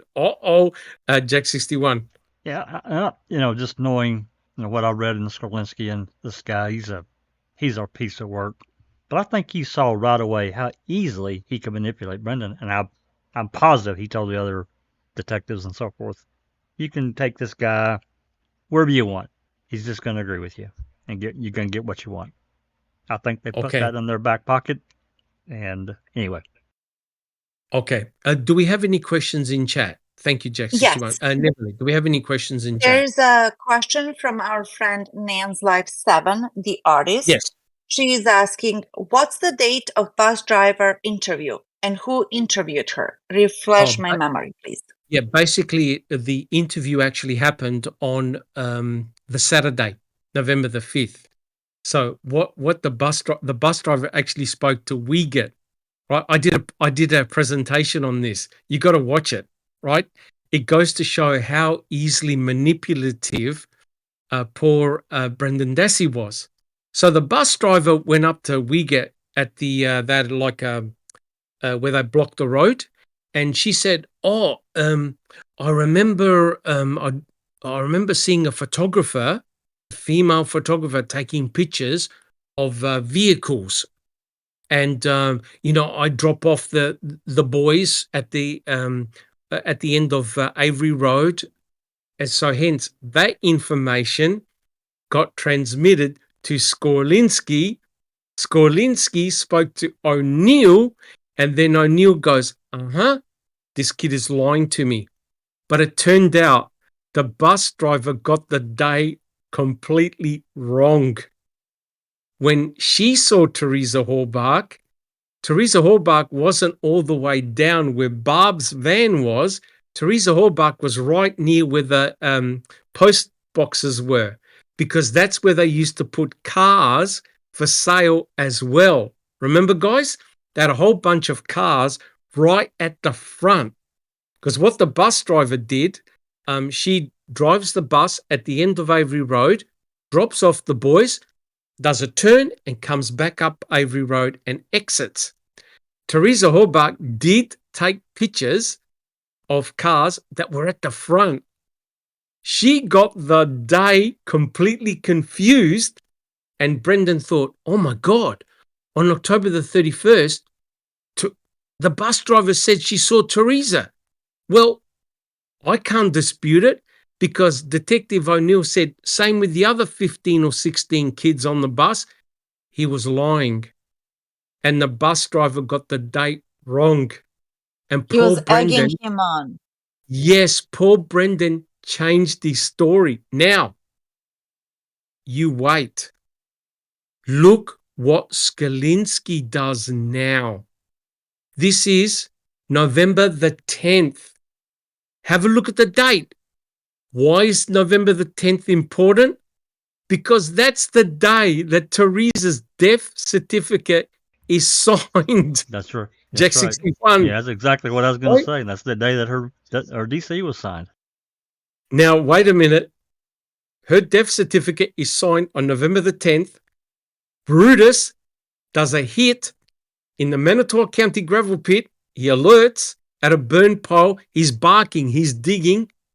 And Pagel, what did Pagel say? It all paid off. Our hard work, remember, just Rhonda? Our hard work paid off. And he was asked, what did you find? Oh, yeah, body fragments, body parts. Now, wait a minute. Here is Skorlinski talking to Brendan Dassey on November the 10th. Back then, I never realized the significance until we've done these podcasts. All of a sudden, Jack 61. Yeah, we played that call, I think, last week, Doc. I think it was the last thing we did. Pagel talking to who the hell it was. Duke can remind me. I can't remember who he was talking to. And he's bragging about this whole, it all paid off. What all It paid all off? paid off. It all paid off. Now, remember, Duke, do you have a comment? Oh no, I was just gonna say I couldn't think off the top of my head who it was either that he was talking to. But yeah, the words, it all paid off, and I heard you guys found some more, and Pago says Lots more. Correct. Now, at this stage, when Skorlinski questions Brendan, they'd already sifted the burn pit. They'd already given the box of bones to Bennett. And now the box of bones is in Eisenberg's possession. So they already know that those cremains are from an adult female and they got it from the burn pit. And what did Brendan say on November the 6th? Oh, yeah, I saw Teresa. I saw the RAV4. I saw Stephen. Oh, my God. Brendan now places himself with the victim and his own uncle, right? So Brendan had no idea what Skorlinski was on about. So, guys, can we have a look at the next slide, please? This is very, very sad, right? Now, Skorlinski, he doesn't muck around. He's a real tough interrogator, right? And he's talking to Brendan Dassey. And Brendan Dassey is a 16-year-old kid. He's got no legal representation. Now, I'm not going to get the whole thing read out, but do you see where it's in boxed, where you've got the box? That's what I want to read out because it's highly relevant to what we're doing here with this series. Neville, do you see where it says Dassey was asked when? Do you see the slide? Yes, I do. Right, I'm going to get Okay. multiple readers to read this, but can you read the first bit, please? This is Skorlinski's report. Let's go for it. Dassey was asked when was the last time his uncle, Stephen Avery, had a fire in the pit behind his residence, or more specifically, behind his garage. Dassey said it was either last Tuesday night, November 1st, 2005, or Wednesday night, November 2nd, 2005. But he thinks it was Wednesday night. Dassey said he was hoping to have a fire with Stephen on Monday night, October 31st, 2005, but his mom got in a fight with Stephen on Saturday, October 29th, 2005, and told him that he cannot have a fire with Stephen on Monday. Dassey said this fight was because his mom did not want Stephen to waste $40 by placing an ad in the Auto Trader magazine for her van. Dassey was asked what type of materials he and Stephen burned in the fire pit on Wednesday night, and he said branches and other wood they collected from the yard. He said they also burned garbage, a few old tires, and an old car seat. Dassey said he and Stephen drove his mom's golf cart around the yard picking up these branches, wood, tires, and car seat. He estimated that they burned about 5 old tires in the fire. Right. Interesting. So notice what Skorlinski. Now remember, this is November the 10th. Notice what Skorlinski is asking Brendan about what they collected, what they put in the fire, etc., etc. Does anyone have any comments on that section? Well, you notice my that Brendan, comment. Sorry, Neville. Brendan said, actually, no, we did not have the fire on the 31st when Teresa was supposedly burnt. It was either Tuesday or Wednesday, but more likely Wednesday. And then Skrolinsky goes with the Wednesday, 2 days after this all happened. And he said, oh, what did you use to burn in there? So he didn't say, wait a second. No, it was on Monday. No, he was asked what type of materials they were burning on Wednesday.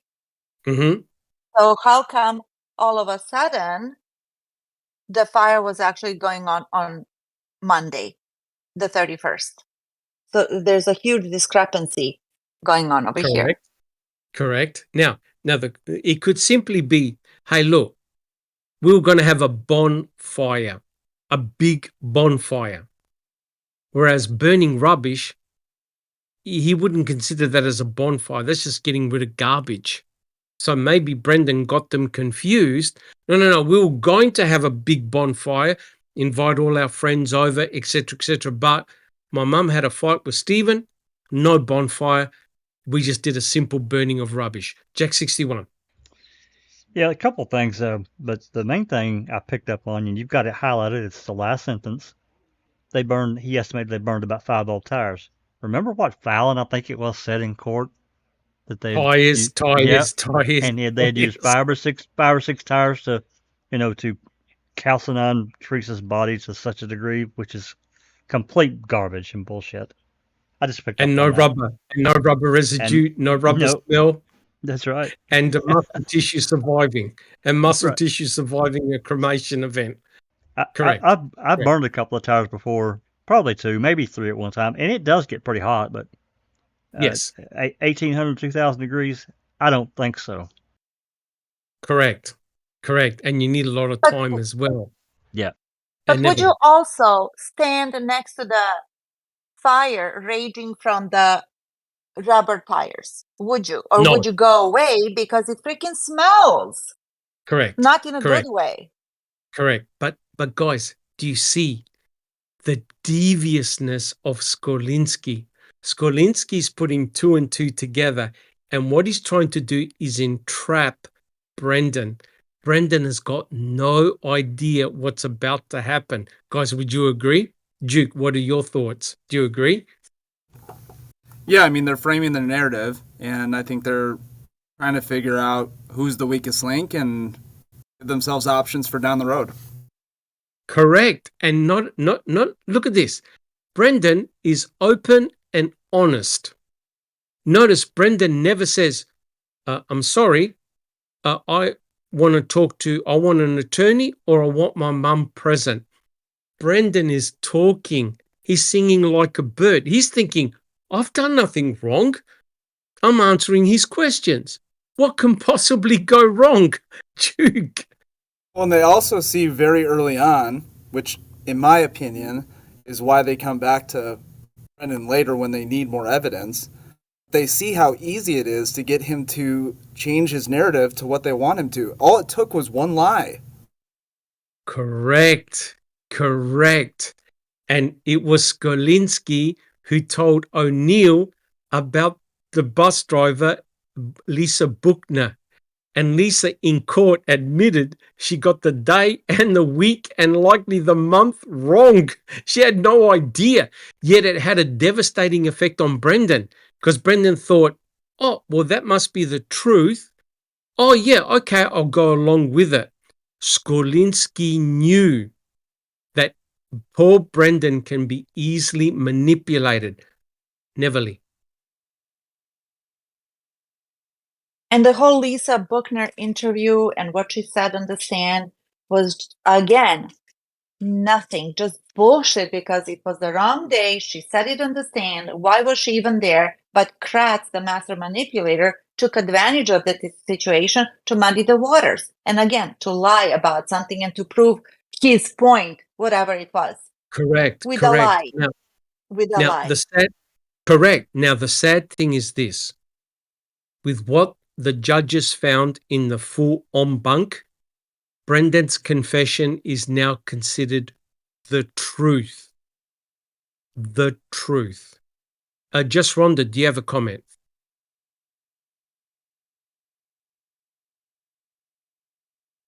I agree with everything you guys are saying. Yep. It's completely devastating. All right. Now, can we have a look at the next section down? Oh, sorry, just Rhonda. No. Alice. My apologies. Behind the magic is a question in chat.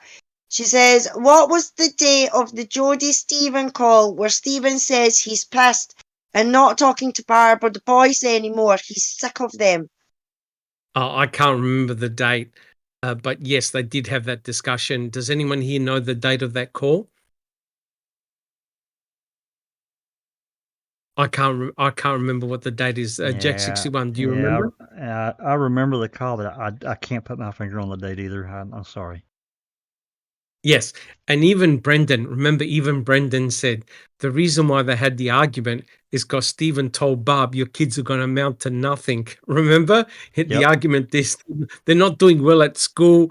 They're not paying attention. They're going to amount to nothing. Yeah. And so that caused a lot of tension, right? So let's get back onto this interview. Can we have the section down below where the second in bracket? Alice, do you see that? Do you see the slide? Where it goes, Dassey was asked how Stephen... Yeah, we'll just get that blown up a little bit. That's the second bit down below. It's the other page on A4. On A4. On A4, Jack 61. One more page back. Yep, A4 down the bottom. And the second, yeah, that's it. That's it. Alice, can you read this out, please? Yep, sure. Dassey was asked how Stephen contacted him to have a fire. He said Stephen called him on his mum's home telephone sometime after supper. Dassey thought that this may have been around 8 p.m. He said Stephen said something like, "Why don't you come outside and help me with the fire?" Dassey said when he went outside, which was about 5 to 10 minutes after Stephen called him, Stephen had already piled some branches and garbage on the fire and had it just lit. He observed 2 black plastic bags, garbage bags, already in the fire and starting to burn. Dassey was asked what was in the garbage bags, and he said it looked like regular garbage. Right? So, So Stephen has lit a fire, right? Now, remember, he came up with a deal with Josh Redaunt to burn his brush, right? So it's likely that he was burning brush and other debris. Once you start a fire, you put other bits and pieces on the fire and away you go. So Brendan has now just admitted that his uncle lit a fire, right? Do you see where I'm going with this? Right? So Skolinski is putting 2 and 2 together. He's going, wait a minute. The investigators sifted bone fragments from Stephen Avery's burn pit. You're telling me you saw your uncle light a fire, which means that now Brendan, can you see it, guys? He had now become a key witness. Do you guys agree? He now has put himself at a potential crime scene. Do you agree, Neverly? Do you agree, guys? Yep. He's now, guys, on November the 10th, we're talking about, Brendan has now entrapped himself without even him knowing it. Skolinski's going, huh? Okay. All right, can we have the next page, Jack 61, which is A5. Now, Alice, do you see the, no, did you read the other one? Duke, do you see a slide A5? Looks like my YouTube might be lagging behind. Okay. Let's see. Do you see it now where it says Dassey was asked if he noticed any strange odor? Do you see that part? We'll just blow it up a little bit. Yep, I can see it now. Okay, would you like to read? Now, pay attention, guys, what Skolinski asks him. Let's go for it. Oh, gosh. Dassey was asked if he noticed any strange odor coming from the fire pit when he and Stephen were burning. He said no. He was asked if after the fire, Stephen dug through the ashes or smashed any items that had not burned. He said he did not see that. Dassey did say that Stephen took some wire out of the fire and told Dassey to put it in a tan car over by the old garage near the shop. Dassey said the length of the wire was long. He thought it was about 20, feet? I think feet. Dassey was asked how long he and Stephen were outside burning the fire on Wednesday night. And he said probably an hour and a half to 2 hours. Dassey thought they both left the fire at the same time to go into the residence. He said that was the only fire he was aware of that Stephen had that last week. All right. So, guys, there's no doubt about it. Brendan Dassey admitted being with his uncle when there was a fire going on, right? And Skalinsky in the back of his mind is going, either you were a witness or you were a participant, a Duke. Oh, sorry, I forgot to mute there. Okay. Jack 61, do you have any comments? Well, just a couple. DCI Report 33 is a really interesting report, and there's reference to this. I think Brendan got this is later on in some of the phone calls with his mom, but I do remember in one of the phone calls, Dassey references this interview because Skrlinski got really shitty with Brendan in this interview. I don't know how many people have read it. It's pretty early in this whole thing, DCI Report 33. So it happened pretty early, the 10th. Also, I don't know that Skrlinski recorded this. From all appearances, he didn't, but I would love to have a recording of it. I would love to have it. Yes.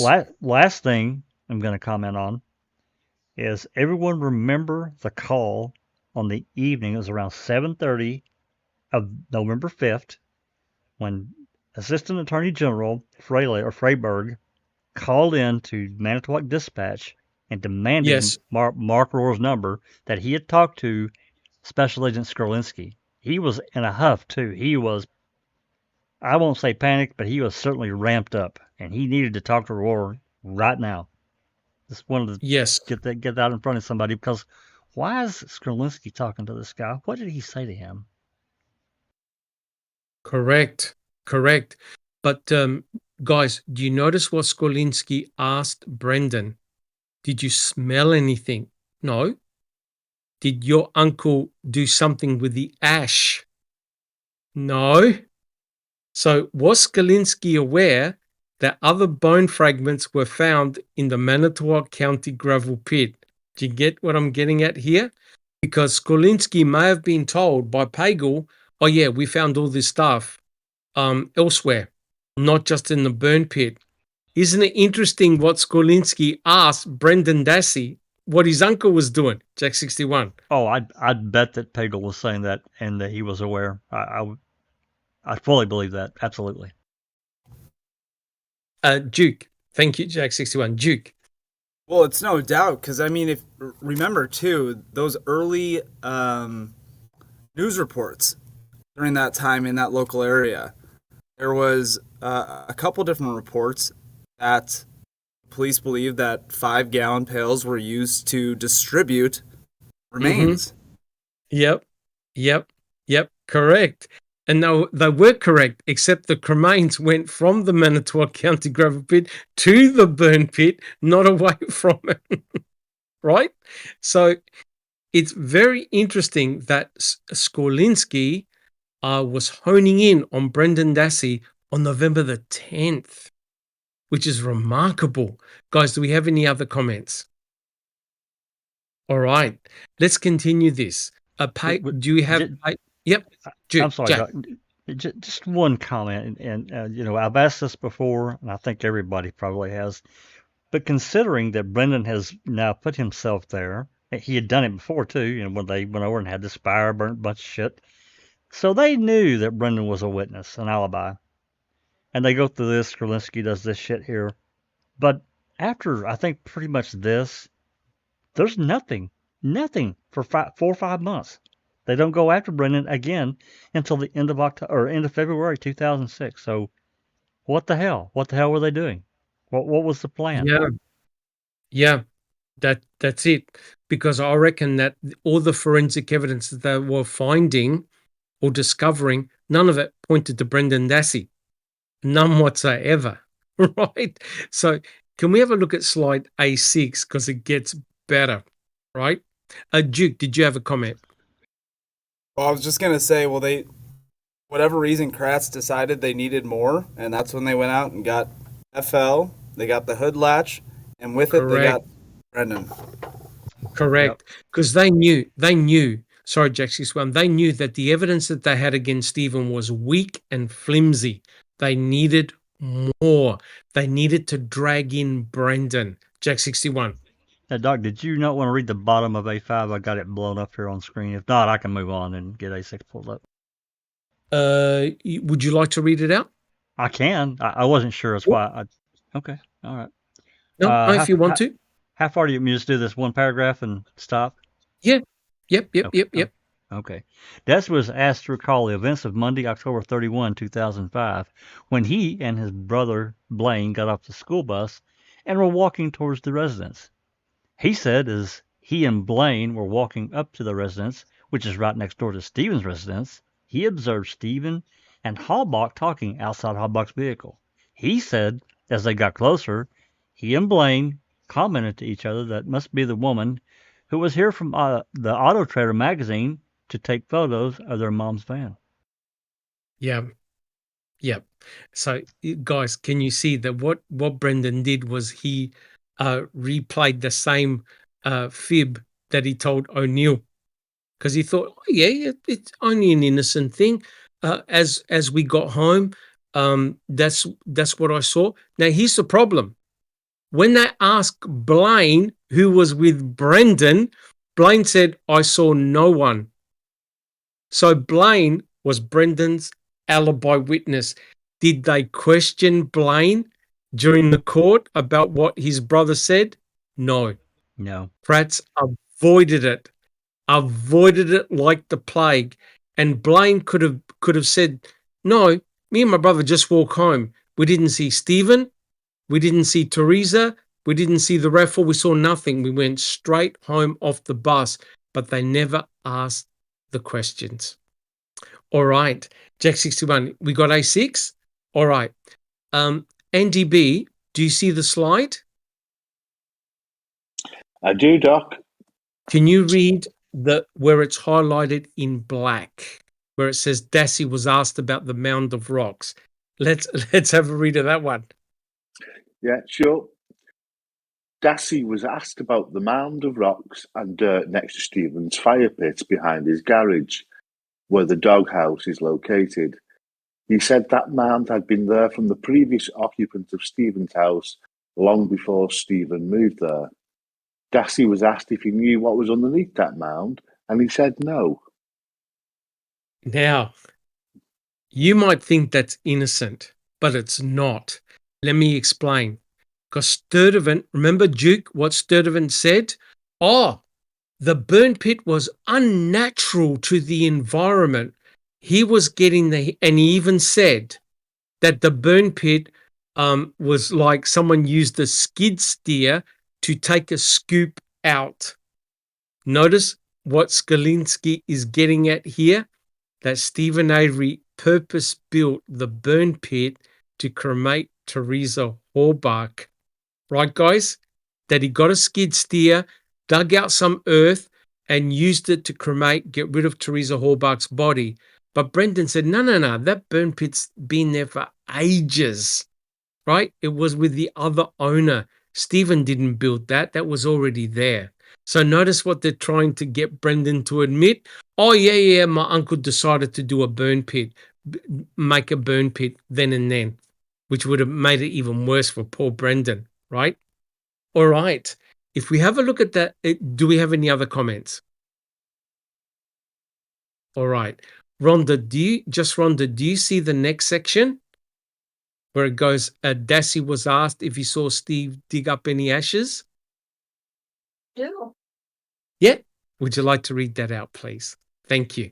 That Dassey was asked if he saw Stephen dig up any ashes or haul any ashes out of his fire pit at any time last week, and he said no. Dassey was asked if he saw Stephen do any stomping or crushing in the fire pit at any time last week, and he said no. Dassey was asked if Stephen had the John Deere skid steer over at the fire pit any day last week, and he said no.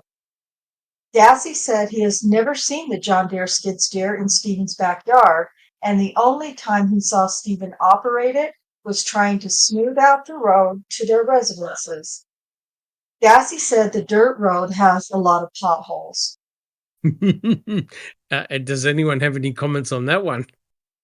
What's Skolinski trying to get at here, guys? At Jack 61. Well, yeah, he's trying to steer Brennan in the sand, or suggest that Stephen has scooped out a big chunk of that fire pit and done away with it. It's bullshit. Correct, and not only that he crunched the bones. Crunched the bones. With That's the right. skid steer. That he crunched the bones with the skid steer. So, in other words, they burnt Teresa Horbach to skeletal remains, and then Stephen got a skid steer and ran over the bones and crunched them all. Because what did Dr. Eisenberg say in her report? The bones were highly fragmented. Right? So these guys, Skolinski's putting 2 and 2 together here, right? He's even insinuated that Stephen actually ran over the skeletal remains of Teresa Horbach, right? Unbelievable. All right. Do we have any other comments, guys? We're all good? All right. Let's get to the final 2 sections. Jack 61, would you like to read out where it's got Dassey was advised? Absolutely, Doc. Okay, Dassey was advised that there were several tools by the fire pit, such as a shovel, a rake, and a trowel. He was asked if he used any of these tools during the night. He and Stephen had a fire. Dassey said they may have used the shovel to move the burning material around. All right. Now, okay, let's get one thing straight. Was Stephen actually convicted of dismembering a body? No. Was Brendan Dassey charged and convicted of dismembering a body, mutilating a corpse? Yes. Does anyone want to make a comment on that? Jack 61. That's one of those facepalm ones. I guess it is for everybody else too. I just don't get it at all. I can't explain it. Okay, which is very, very interesting. And now, did they actually test any of the tools, forensically test any of the tools, if they had blood, tissue, anything on any of the tools? Yeah, Duke. No, they didn't. And keep in mind, there was also a hacksaw blade there as well. He doesn't and this disappeared. And none of those items are taken on the 8th. Let's just leave those out. We'll get them on the 10th. Correct. Jack 61. I'm just laughing, Doc. It's just fucking so ridiculous, man. Yeah. So these crack investigators, right? After Jost finds the first bone fragment and says, "Oh my God, I reckon we should check out the burn pit." They go to the burn pit. They call the crime lab. An hour and a half later, the crime lab comes up with their sifting equipment. They quickly sift what they thought were bones or whatever, rivets or whatever. It gets dark. They disappear. And they leave all the tools, including a hacksaw blade, that none of them thought, bones, bone fragments, hacksaw blade, other instruments around the burn pit. Maybe we should take those. No, they just walked away because it got dark. Duke, do you have a comment? Two things quick about the call for the crime lab. First of all, they didn't call to have the crime lab come up like they said they did. They called because they wanted their equipment. The sifting equipment. They only went because they weren't doing anything else. Second thing is, Myrtle also testifies that the first time he gets called is at 3 o'clock. They don't call him at 1:30 like they say and wait an hour and a half. They call him at 3 and he comes. So there's an hour and a half that they're saying they were sitting around waiting for him. They didn't call him till 3. So that's bullshit. Holy shit! I did not realize that. That's even worse. Oh my god. Yep. That's just simply unforgivable. And don't worry, we'll read Sturdivant's report. Jack 61. Yeah, just one more comment before we read this next section is that there are photos, and I'll have to go back and look. I meant to do that. There are photos showing that they actually did have lights over there in Stephen's backyard and a generator, and I don't understand why they didn't Yes, they employ. do. Yes. And they don't apparently they don't light up the backyard and keep working. They just left it there. That's 100% correct. I mean, we've got that picture as well. That's, I think, November the 10th or November the 11th when Pevito's there with his crew. What is unbelievable here is that they're looking for a missing person, right? They're very highly suspicious of Stephen Avery. These dudes come across bone fragments in a burn pit close to Stephen Avery's property. They don't call a coroner. They don't call a forensic anthropologist. They don't even get Erdel's cameraman to take pictures. Nothing. They quickly sift and disappear. Now, wait a minute. That doesn't make any sense at all, because Erdel was asked by Fassbender and also questioned in court, why didn't you take any in situ pictures? And he said, because the crime scene was obviously altered. Now, wait a minute. How can it be obviously altered if they're the first people that come across the cremains? And the answer must be, Jack 61, do you have a possible suggestion why Erdel would say that? Because he had looked back there and noticed the changes in the whatever was there before and there now. That's my opinion. Correct. Erdel must have seen the burn pit previously, came back onto it, and thought, guys, you're pulling my chain here. There's something not right. Because as we'll see, they find bone fragments in a pile, and they also allegedly find bone fragments entwined in the wire. But notice what Brendan said. He said, my uncle told me to get the wire out and put it in near the old garage. They obviously must recycle the metal, because remember they recycle a lot of the scrap metal. But when we have a look at the burn pit, there's a big bunch of wire in there, right, guys? Yep. Jack 61. Yeah, that's tar wire. Yep, they absolutely did have that over there.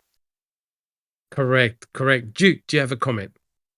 Did they take that tire wire on the 8th? No, they didn't. No, they didn't. And let me tell you, you know what Sturdivant did. We'll talk about that in a second. So, Jack 61. Let me finish up the rest of this, Doc. Yes. The bottom now, part. Yeah, the bottom part. Now, have a look what Skolinski says to Brendan. Let's go for it. Okay, a couple minutes later, Special Agent Skolinski returned to Dassey and told him that the investigators believed that on Monday, October 31st, 2005, Stephen killed Halbach and burned her body in the fire pit. Special Agent Skolinski told Dassey that investigators found pieces of female bone and teeth. Dassey was asked if he helped Stephen burn Halbach's body, and he said no. Dassey was asked if he saw anything in the fire pit that resembled a human body or human bone, and he said no. Skolinski told him that this is not the time to be lying and to protect Stephen. Dassey said he did not know anything about Stephen burning Halbach. The interview was terminated approximately 12:30 p.m. Oh boy! Wow! Guys, this is November the 10th, and Skolinski just told Brendan Dassey Did you help your uncle burn Teresa Hallbach? Duke. It's more clear to me now, thanks to this report. It kind of just puts the final nail in the coffin. Like, they knew that she was dead on the 10th for sure. They know because not only is the death certificate signed, not only are, special agents telling potential witnesses that she's dead. Karen Hallbach says during trial that she was told officially on the 10th that her daughter was dead. So they know on the 10th. And how? Correct. And you know what? They didn't even have any of the DNA results back. So they didn't know whose cremains they were. They didn't know who item BZ belonged to. Because remember, Fassbender had to get the pap smear from the hospital first to get a DNA standard of Teresa Hallbach. But they knew she was dead. Why? Yep. I betcha. Cuss Road. Yep. Cuss Road. They found ID either at Cuss Road or in the Manitowoc County gravel pit that had the name Teresa Hallbach on it. They knew she was dead. How on earth, wait a minute, how on earth can Skolinski say to Brendan Dassey, did you help your uncle burn Teresa Hallbach? Jack 61. Yeah, I don't know, but Fassbender didn't collect those pap smears until, wasn't it the 17th Later. or No, I think it was the 21st of November. or 21st? November. Yeah, that's right, Doc. That was my question. Yeah, thank you. So how the hell could they know? They had no, they couldn't. Except they did, as Duke pointed out, they had evidence that Teresa Hallbach was dead. Other evidence that they have not released. And I'm wondering whether they actually, Neverly, what do you reckon? That they actually had half of her torso. Something recognizable. Something recognizable that they could as say Teresa that's Hallbach. Teresa Hallbach. Yes. And if they have that, and that's suppression of evidence, that's a Brady violation. Correct. What do you think, Duke? Thank you, Neverly. What do you think, Duke? Remember, bones and body parts. Oh, correct. But blood on her key. Correct. But do you notice that Skolinski actually gave the game away? They knew she was dead. I can't believe Skolinski would be mucking around and lying again to Brendan. Because he asked Brendan a direct question about, did you help your uncle burn Teresa Hallbach? They had to have known. And Brendan said, no, he knew nothing about it. And I honestly believe the kid is telling the truth. What do you think, guys? And also in chat, please let us know, is this the first time you've seen this report by Skolinski? And I'll ask my fellow panel members, is this the first time you've ever seen this report? Alice, first time you've ever seen this report?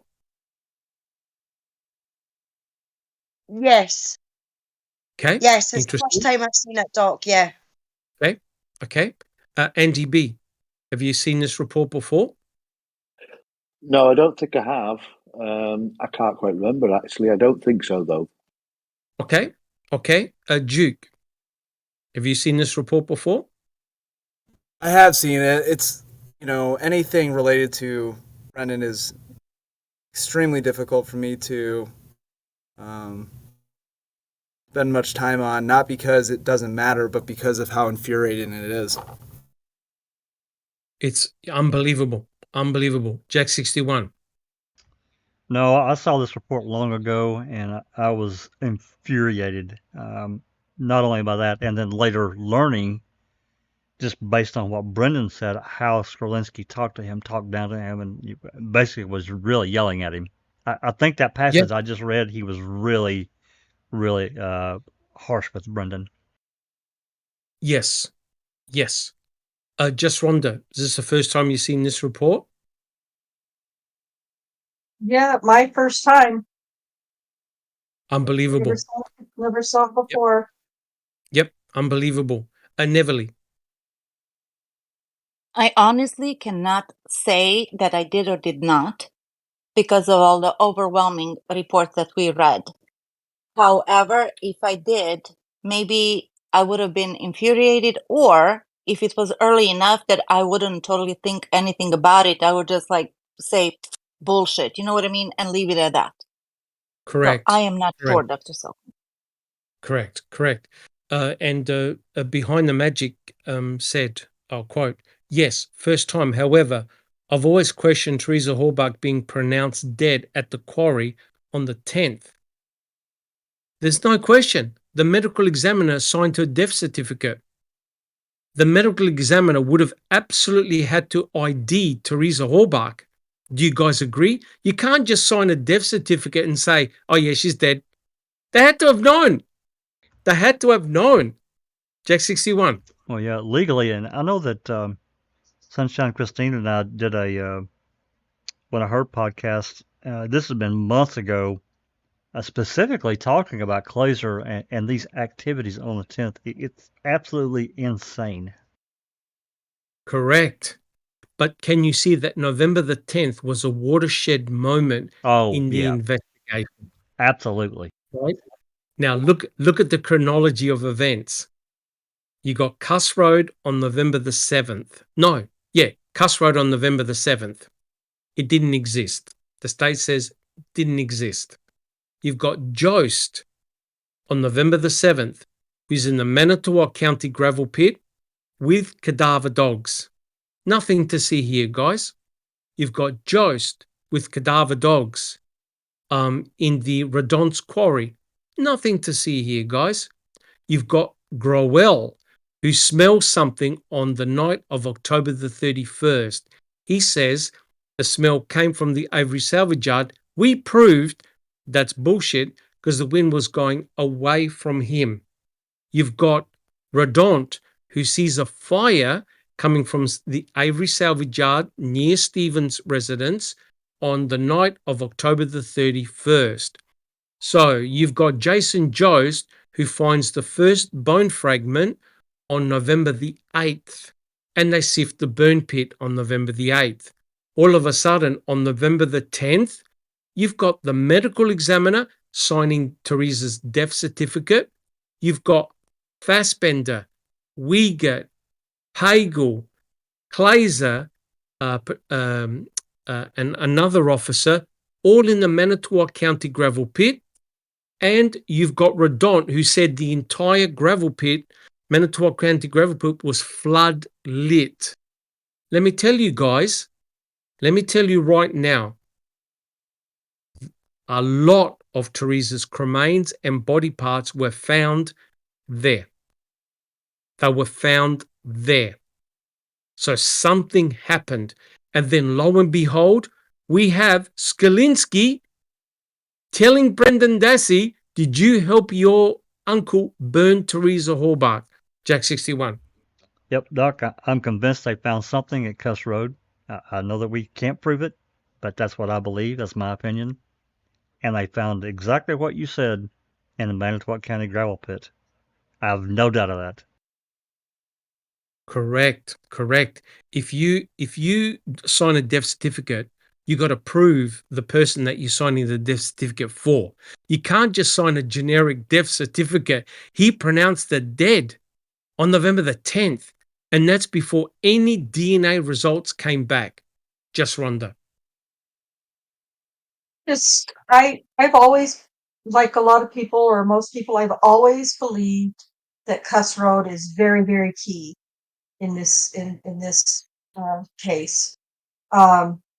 Now, having gone through all of that stuff by Skorlinski and everything else, I can see now where, when, and how Cuss Road fits in, or at least in my opinion.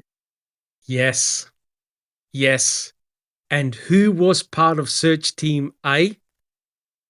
Bushman, Siders, Zeglob, and Jost. And every one of those people found significant items. Jack 61. Thank you, Just Rhonda. Doc, can I pop something on screen? Of course you can. Just have you read it, because it's key to Cuss Road. Okay, give me just 1 second, Yes. and I'll pop this on.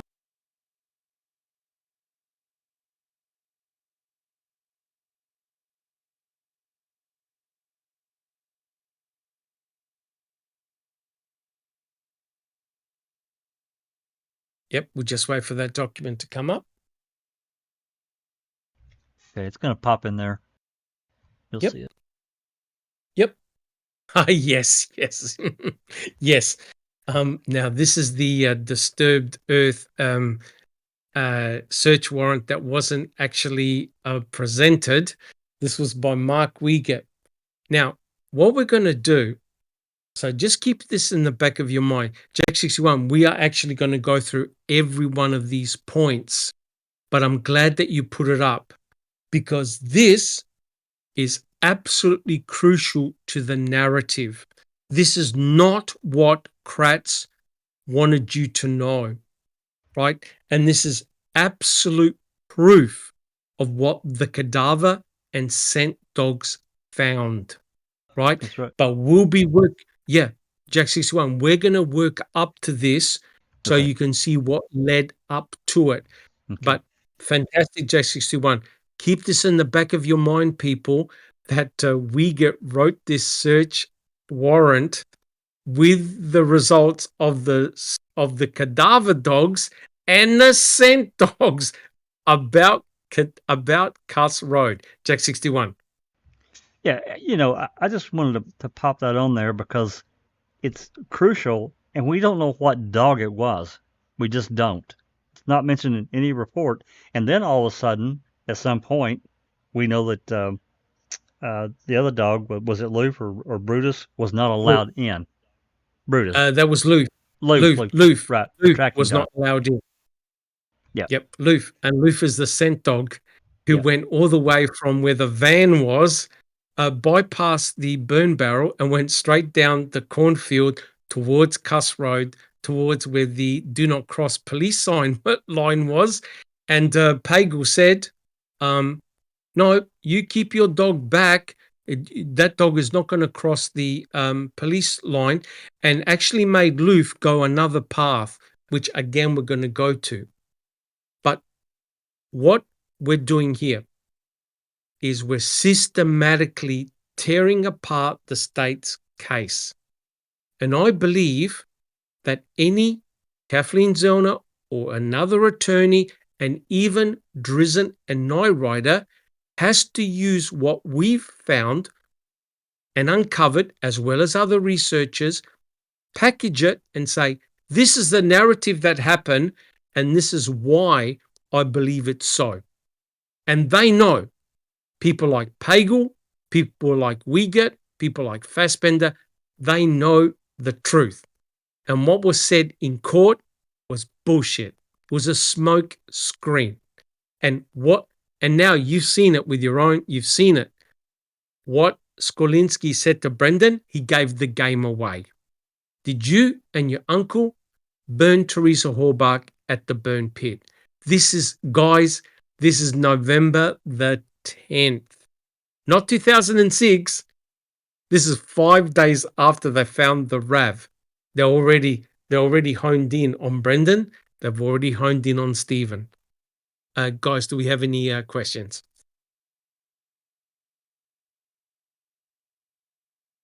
We all good? All right. Now, unfortunately for Brendan, they haul him in. Fassbender and Wiegert haul him in. Now, I'll read the part of Wiegert. Who would like to read the part of Fassbender? Who would like to do Fassbender? I can do it. Neverly? Okay. Sure. And just Rhonda, would you like to do the part of Brendan? Are you happy to do that? Just Rhonda? Absolutely. Now, everyone in chat and on the panel, please pay attention what they say to Brendan and what Brendan says to them. All right, I'll start it off. Wiegert.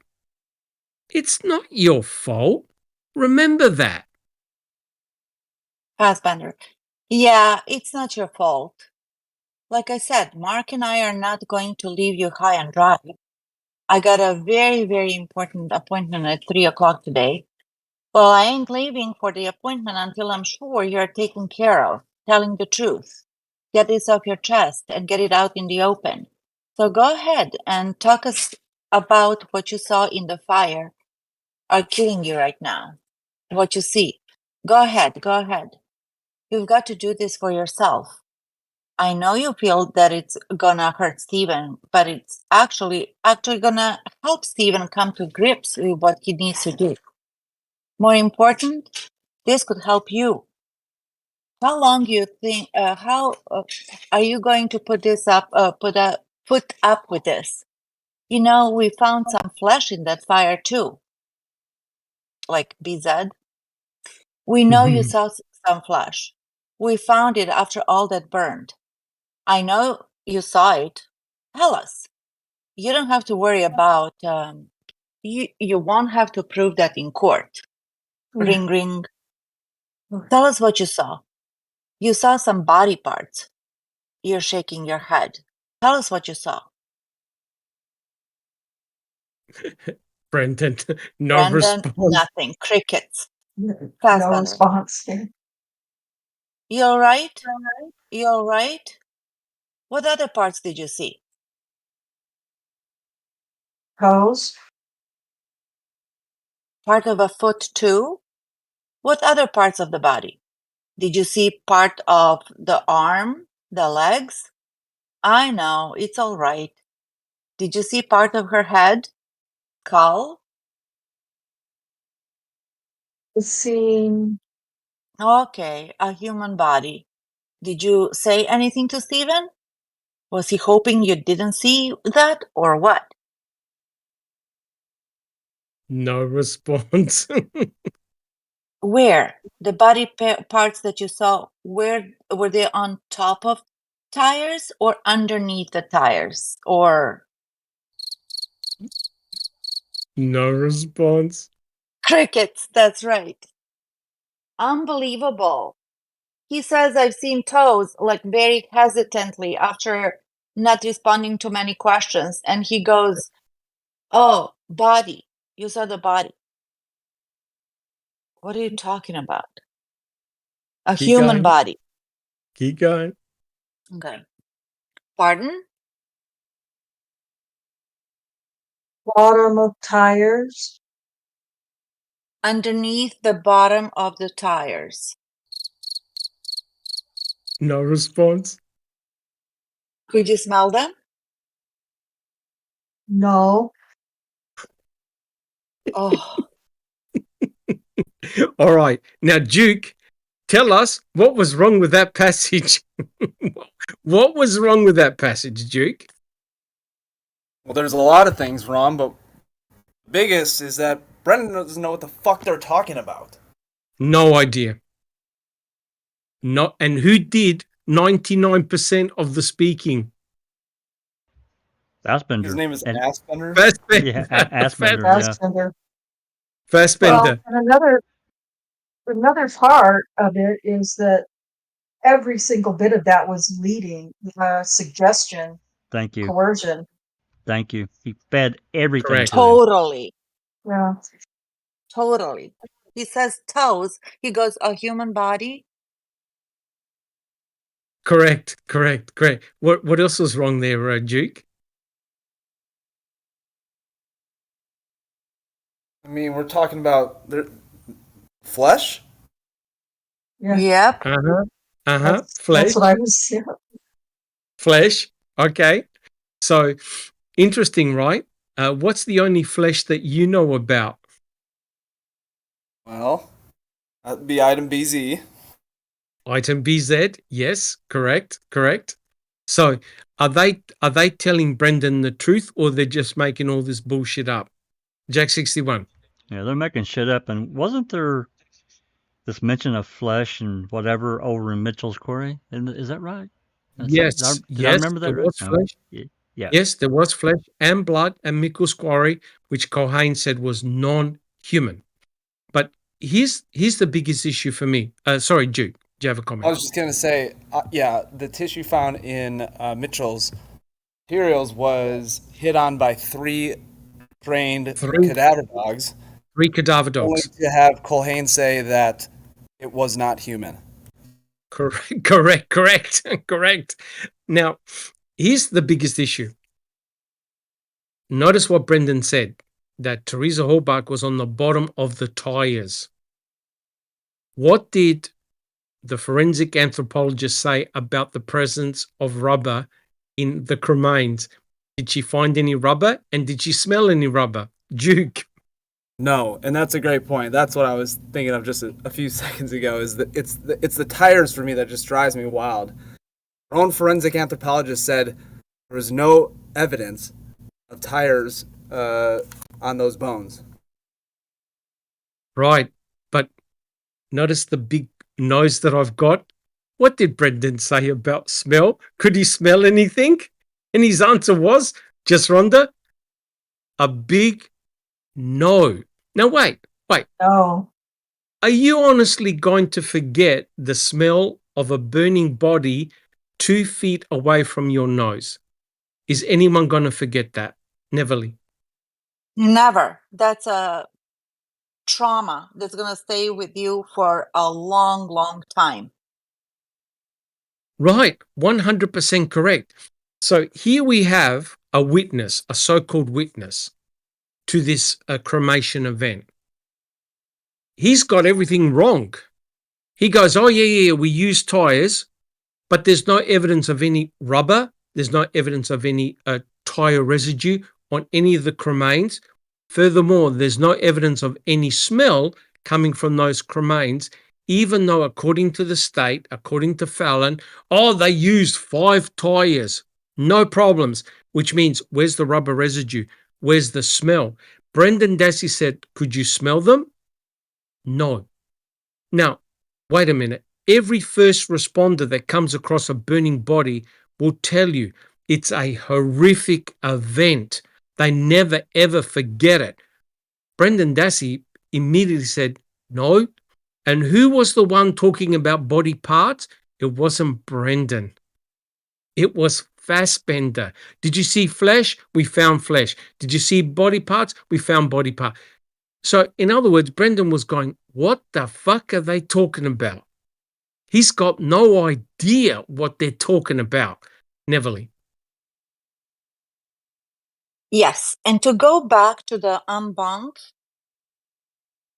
when they were talking about promising something to Brendan, and they were like, no, he wasn't promised anything and stuff. Well, listen to this. This whole passage that Fassbender that I just read a few minutes ago, he said, yes, like I said, Mark and I are not going to leave you high and dry. High and dry. Yeah, I have an appointment. I ain't leaving for the appointment until I'm sure you're taken care of. Right? Yep. Don't worry. This will help, actually, Stephen, and help you. Correct. So I'm sorry, but I mean, you don't have to be a rocket scientist to see what's going on over here. And if a man of authority is telling you this, yes, what are you going to do? I mean, you're going to think, how could they lie to me? It's impossible that they would. Or what are the chances? You know what I mean? Correct. 100% correct. And if I could just interject a little bit, Zelma Lopez made a really interesting comment. 100% correct. And it is, when interviewing children, we often focus on the senses during traumatic events. The fact that Brendan has no memory of smell is really telling, right? 100% correct. You're not going to forget a traumatic event like that, right? And remember, we asked Barb, did you smell anything on your son's clothing or anything like that? No. Now, if he's standing literally 2 feet, 3 feet away from a cremating Teresa Halbach, a burning body, you would think some of the odorants will go on his clothes, his hair, his skin. Nothing. Now, wait a minute. You notice what Brendan never ever says? He never mentions bear, a barking dog, a hysterical dog. Never once. Now, wait a minute. A dog's not stupid. A German Shepherd has got an incredible sense of smell. And don't you think a dog would have gone crazy with a human body burning right in front of it? Nothing. Jack 61.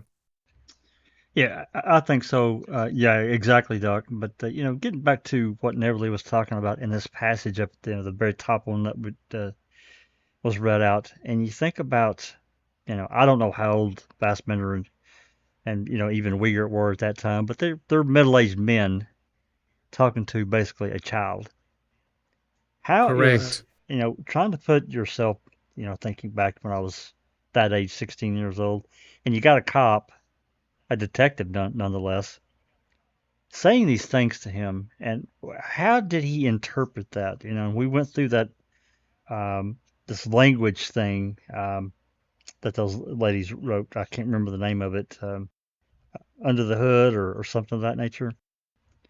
Talking about how Brennan would have interpreted language at his level of maturity. And Correct. I think that it's very clear. I mean, it's clear to me, and I'm experienced, not necessarily in law enforcement, but he was telling him, you don't have to worry about what you say. Just tell us, it's fine. And we're Correct. gonna be here for you. We're not gonna leave you high and dry. It's come and Correct. how these dissenting judges could have simply ignored that is absolutely crazy. But 100% correct. But common sense will tell you what Brendan was telling them made no sense at all. That's right. Made not. But wait, if you reckon that's bad, can we have a look at the next slide, please, Jack 61? Okay, let's have a look at the next slide. Now, remember, Kratz's big draw card is that the burn pit, Stephen Avery's burn pit, is the primary burn location. They never ever thought of any other location where Teresa Hallbutt could have been cremated. They can't. They have to focus on the burn pit. And remember what Kratz said in court? And I'll quote, Mr. Avery had a big whopping fire there on the 31st of October. Remember the big whopping fire? Well, Strang questioned Scott Tadich. Now, Scott Tadich was there because he picked up Barb, right? Now, Jack 61, would you like to read the part of Strang, which is the question? And Neverly, would you like to be Scott Tadich, Sure. the answer? Sure. Let's go for it. Have a listen to what Scott Tadich said. Let's go for it, guys. Question. And is that if I understood you today, you are telling us that when you see the fire later, sometime after 7:30, you think the flames were almost as high as the garage, maybe 8 to 10 feet? Yeah. Was November 29 also the day that you told the police that the flames were at least 3 feet high, and at least that high? Nah, must have. Whenever you saw this fire, and however many times you saw it, you smelled nothing strange coming from the fire. No. No! Oh my God. Wow. What No! was he trying to prove here? Why did he even ask him this stupid question? I mean, good for us, but No, that was Strang. That was Strang that asked that question. oh, okay, Yep. yeah. That was Strang. Okay. Then good. Yeah. Now that's a brilliant. Now, Jack 61, you want to comment on that? Well, it's a perfect question because there's no out for it except yes or no, and he says no. He didn't smell anything. And by God, if there was somebody burning and I'm sure it wasn't that big of a fire, but nonetheless, he would have smelled something. There's no doubt in my mind. Correct. But do you see the obvious madness here, right? The obvious madness is that Brendan Dassey says, I don't smell anything. I don't smell anything at all, right? And he's at the fire. You've now got Scott Tadich, who says, oh, yeah, there was a great big whopping fire, etc., etc. And all of a sudden, Strang goes, all right, did you smell anything? No. But wait a minute, there's a fire that's going. He doesn't smell anything. This is Scott Tadich, who picked up Barb, right? And what did Robert Fabian say about Did he smell anything? Robert Fabian never said anything either. So you've got this bizarre situation whereby, yeah, there's a fire going, granted, but is there a foul odor? And everyone says, no, Duke. It's such a good point, and it's so important because it's not there's no conflicting statements. It's everyone agreeing on there not being smell there, and that goes to show you that is good of a job as Kratz and whoever else was involved in pressuring some of these statements out of these people. Yes, this person forgot about the scent. correct. Yes. Correct. Totally agree with you, Duke. I've been saying that for a long while now, that they this was like a brain fart on their part. Because there's no report whatsoever about the foul smell at the salvage yard. Whatsoever. None. And if I may, Nan's Life 7 in chat has a really good point. We're talking about all of this. She said, when my ex-husband was in the fire department and they had a burn body call, his fire suit had to be professionally cleaned, and he spent a very long time in the shower with shoving soap up his nose. It was traumatic. Exactly. This is anybody, not just Brandon or Steven, but anybody would remember this occurrence, this event, and this traumatizing experience. But I think that they messed up and forgot about, in creating this narrative, they forgot about the smell. Yet they had the scent dogs there and the cadaver dogs there. And they interviewed neighbors, they interviewed everybody on the salvage yard about that, and nobody came up. And that would be the first thing that they would say. I would say, I'm like, oh, God damn, that smell. I will never forget it. But absolutely. But what I'm sorry. Sorry, Jackson. No. Go for it. Go for it. Well, and again, I always go back and reference these calls because these people were talking to each other constantly.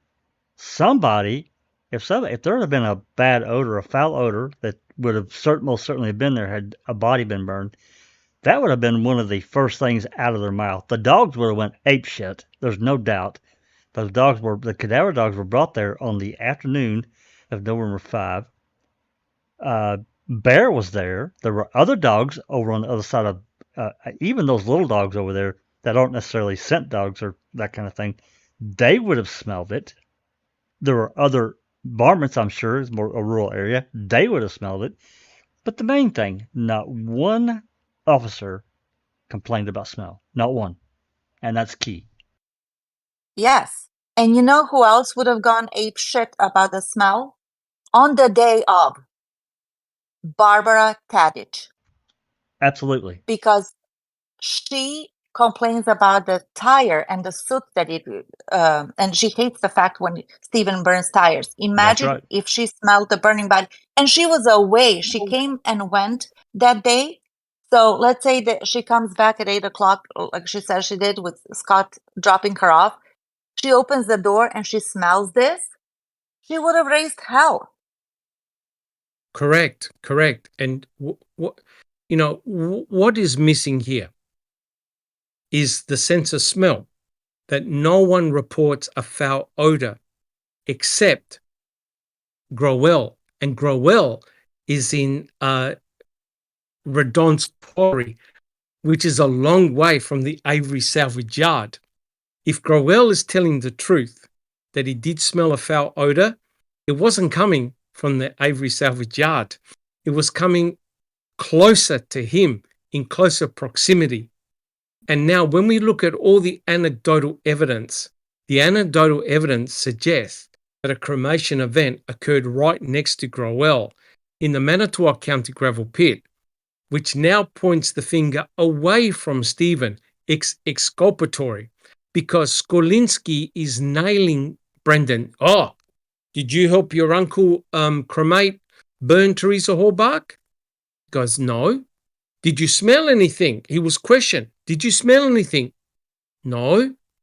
You now got Scott Tadich, who said there was a great big whopping fire, but clearly it couldn't have been a great big whopping fire. He was asked, "Did you smell anything?" No. Bobby Dassey, who would have come home from goose hunting, he never reports a smell. No one in the Dassey residence, remember, Blaine, I think, went trick-and-treating and got dropped off or picked up. No one said, "Oh, when I got onto the property, there was a weird foul odor." No one reported that. The only person who reported a foul odor on October the 31st was Growell. Growell was a long distance away from the burn pit.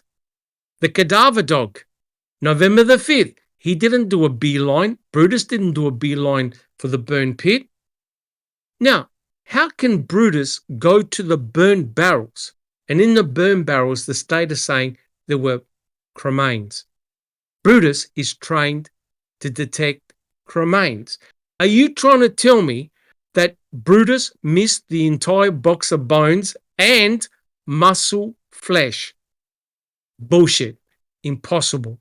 So the narrative makes sense if the bones were added after October the 31st. Teresa Horbach was not cremated in Stephen Avery's burn pit. Guys, do you agree or disagree? All the evidence points to a cremation event taking place off the property, not on it. Do you guys agree? Absolutely, Jack 61. Doc. Yeah, absolutely. There's no doubt in my mind. But there's just no way. I mean, they had all the elements there to, say, look what we found, but they couldn't transplant that odor. They couldn't do it. No, they couldn't. They couldn't. Now, just to show you how much of a farce this is, Jack 61, can we have a look at the next slide? Right? Again, this involves Brendan Dassey. Again, this is truly remarkable, right? Now, Jack 61, would you like to read out Fassbender? Can you see the slide? Could you like to read out Fassbender? Just Rhonda, would you like to read out Brendan? And I could do Wiegert. Sure. Right? Now this, it was when Fassbender and Wiegert asked Brendan Dassey to draw what he did. All right? Let's go for it. All right. Brendan, I just got a question, and I think Mark's going to have some too. We didn't ask this before. Did he say anything about cutting her up or anything like that, or did he put her body in their hole? Didn't say nothing. Brendan, you told us earlier that what you saw was the whole body, right? Okay. Could you indicate that the body appeared to be whole, or however you want to put it in your words, and where it was located? You had said under certain terms or certain items. And you got which part of her again? Her feet. And what is Stephen carrying? Her head and her shoulders. Now, correct me if I'm wrong, but does that sound to you like Teresa was placed in the burn pit in one piece or in pieces? What do you get? Well, let's go around the panel and people in chat. Tell me, this Brendan, who was there, Fassbender and Wiegert weren't there. If Brendan is telling the truth, what impression do you get? That they put in Teresa in one piece or in pieces? Alice, what do you think? One piece. Absolutely, one piece. One piece. Okay, excellent. And DB, one piece or multiple pieces? I agree with Alice. It's like it's one piece. One piece? Yes? Yeah. Duke. Duke. Yep. Thank you, Andy B. Duke. He's telling us that it was in one piece. One piece? Jack 61. One piece. One piece? Just Rhonda. One piece. One Piece. And Neverly. One Piece. How about you? One Piece. And to make matters crystal clear, look at the picture that Brendan Dassey drew. There's Teresa Hole. One Piece. Now, wait a minute. Let's think about this.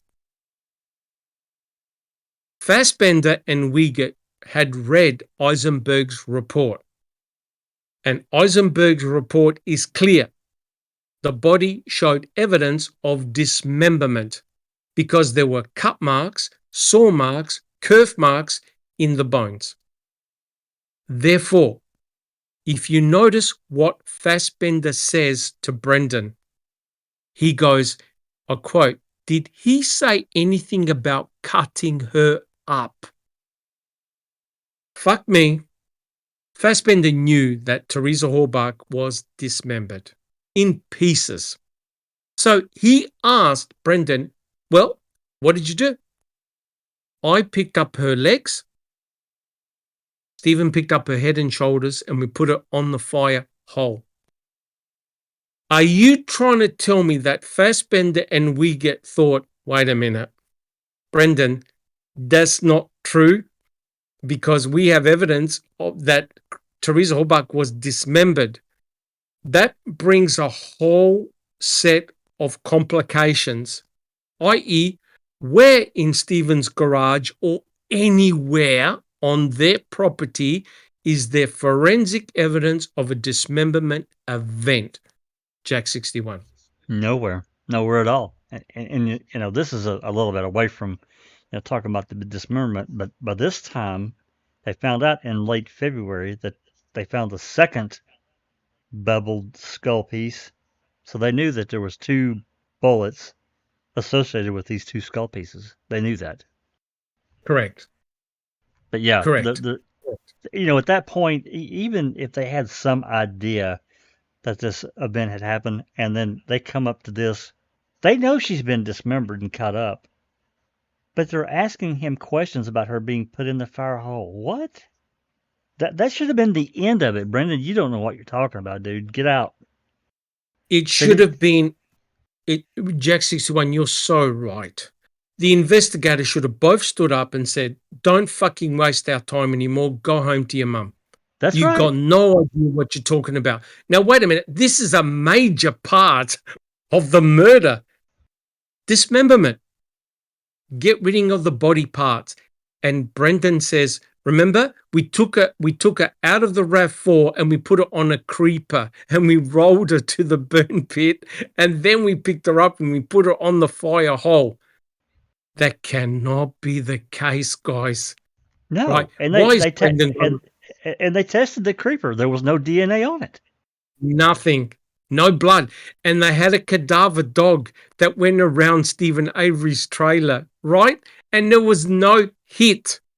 The only hit was in Stephen Avery's trailer in the bathroom laundry area, which turned out to be Stephen's own blood. That's right. So therefore, all the cadaver dogs are going, what the fuck? There's nothing here. Come on, guys. Let's work this out. Why did Fassbender and Wiegert not tell Brendan, go home, you clearly are just making all this bullshit up? Can anyone answer that question? Why did they go after Brendan when they knew he was lying his ass off? Not because he was trying to be deceptive, because he had no idea what they were talking about. Jack 61. I'm going to let Rhonda answer first. You go for it. Just sure. Rhonda. Oh, thank you. Thanks, Jack. To me, it's just simple that they needed Brendan to get a conviction or to get so-called evidence against Stephen. They just needed Brendan to get Stephen. That's my opinion. 100% agree. 100% agree. Thank you, Just Rhonda. Jack 61, what about yourself?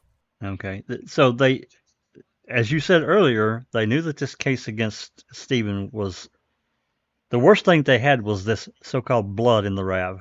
Other than that, and even that's questionable because of other circumstances, but let's get by that. I think Kratz knew because of all the other shit that had happened to Avery that he needed a strong point, and this was a huge part right here. They needed something big to get yet another entry into that property, and this is where the cops helped him out. However, that was Correct. planned, or if it was even planned, I don't know. Maybe it wasn't. Correct. Even And what did? Sorry, Jaxie's one. Keep going. no, just one final piece.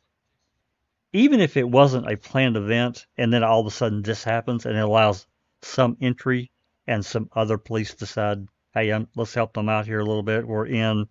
Let's find a dust-free bullet and blah blah blah. I'm just saying. I don't know that for a fact, but that sure as hell what it looks like. Correct. And the remarkable thing here, guys, is that what did Ken Kratz say during the press conference, on a press conference?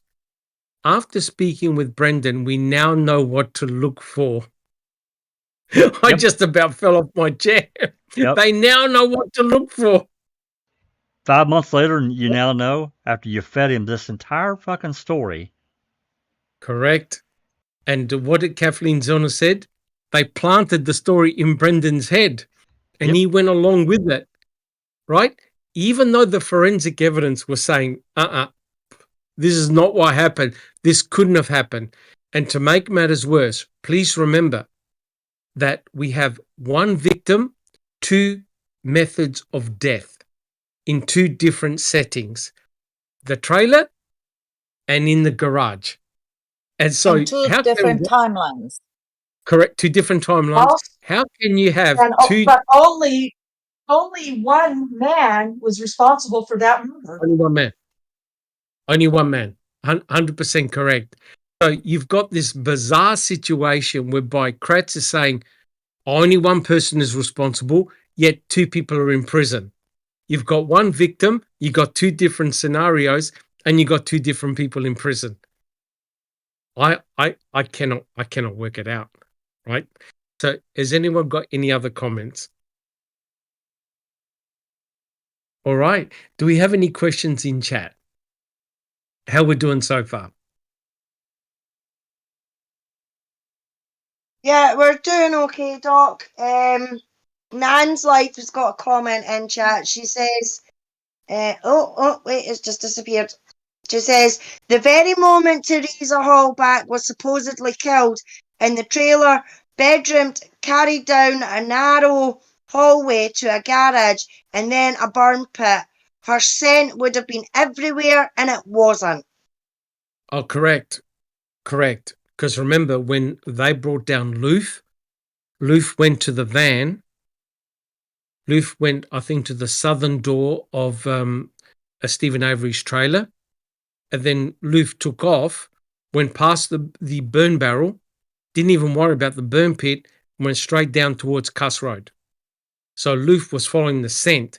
And later on, when we actually look at the dog tracks, we're going to look at where the dogs concentrated on that hit really hard. And it wasn't Stephen Avery's trailer. It wasn't Stephen Avery's garage. It wasn't even the burn pit. It was the berms. So something was happening regarding Teresa's scent, and also the cadaver dogs hit on those areas as well. Something weird happened. All right. So guys, shall we do a few more slides? And Duke, do you have anything to present today? Duke. Not today. I mean, again, the complexity behind these numbers that I'll be talking about, they're going to take time to go through. And so I don't want to rush it. So we'll wait to present those for now. No worries. Okay, guys, let's do a few more slides. Now, as you know, Kathleen Zellner, she hired a Dr. John DeHaan. He's a forensic fire expert, right? They've burnt cadavers. They've burnt people in burn barrels. They've burnt people in open pits. They've observed what happens to the body. One thing that DeHaan always said, that in order to burn a human body to tiny bone fragments, you need two things. You need fuel, a lot of fuel, and you need time to convert a human body into bone fragments. I think over 4, 5, close to 6 hours. You got to tend the fire. You got to keep on putting a fuel source in. Neither of which Stephen and Brendan did, right? Because remember, Jody Stokowski phoned Stephen Avery twice for 15 minutes, which means that on his cordless home phone, which means Stephen Avery was preoccupied for 30 minutes talking to his fiancée. So he can't be tending the fire. You don't hear any crackling or fire, smoke, nothing. So what the state is saying Stephen did and Brendan could not have been the case.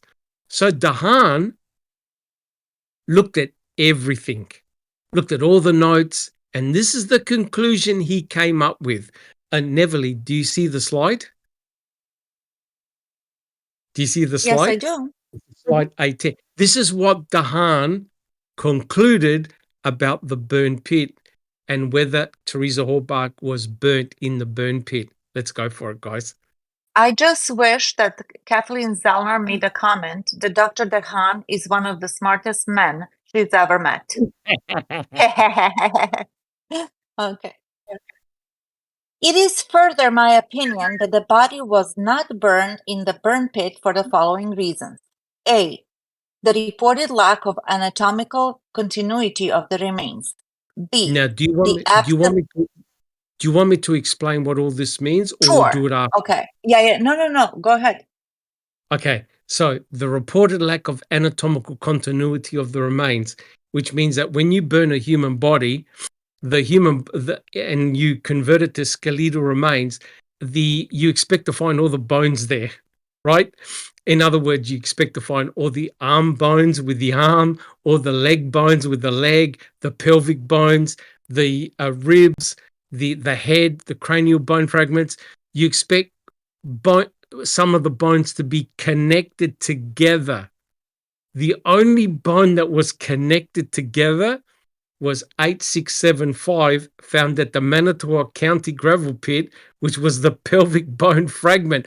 All the other bones were in tiny pieces. There was no continuity of the skeletal remains at all.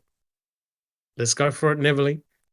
Almost too tiny for this to be happening in the burn pit. Where her shoulder joints, those are big joints. Correct. Right? Correct. Where's the Correct. clavicle? Yeah, already. Okay, never mind. B, the absence of more massive bone fragments. Which means that if you ever seen a cremation in a crematorium, at the end, and I've seen it myself, at the end, the person who's done the cremation, they get a metal bar and they crunch the head, the pelvis, the spine, because those bones are resistant to burning. They don't break down. You need to crunch them because those bones are very thick, heavy bones. They get a metal bar and they crunch them. You go on YouTube, you can see them. Human bodies being cremated, and at the end, the person doing the cremation event crunches the bones, then scrapes them all together, puts them in a cremulator and converts it to ash. So, wait a minute, how come there's no large bone fragments? There are none. Where's an entire rib? Where's an entire spinal cord? Where's an entire skull? You don't find any of that. Okay, let's go. C, the absence of pyrolysis products in the soil of the perpetrated burn pit.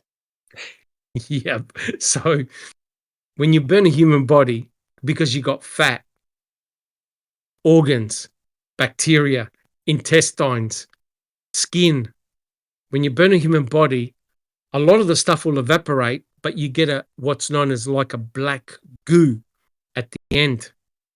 There was none of that. And that organic material will smell like anything. There was none of that reported at all. Let's go. D, the absence of 40 to 60% of the expected skeletal remains of a person of Teresa Halbach's size. Now, Guys, Duke, that's 50%. You want to comment on how half of Teresa's skeletal remains decided to walk out of the burn pit?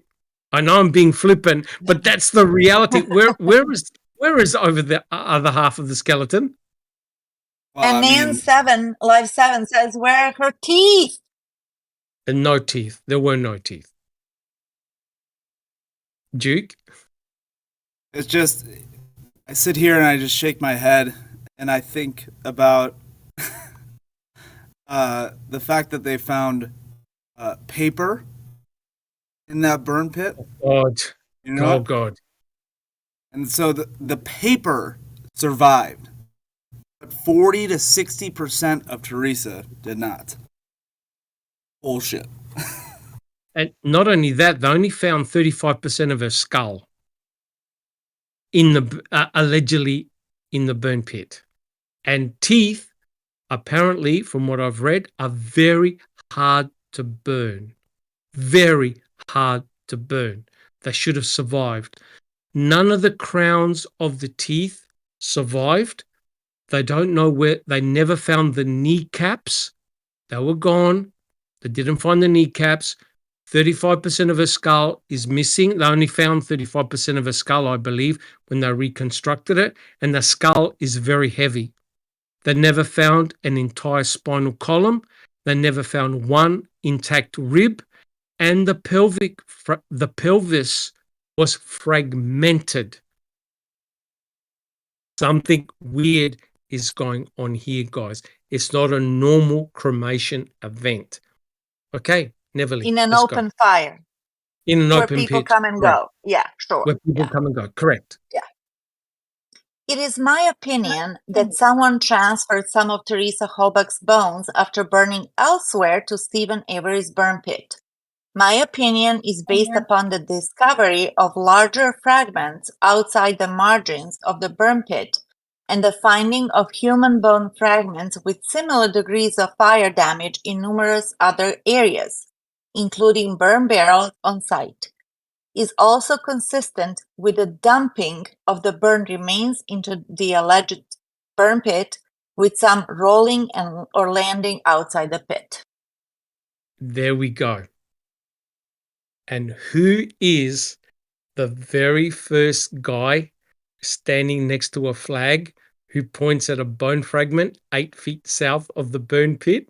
His name is Jack 61. Jason Jost.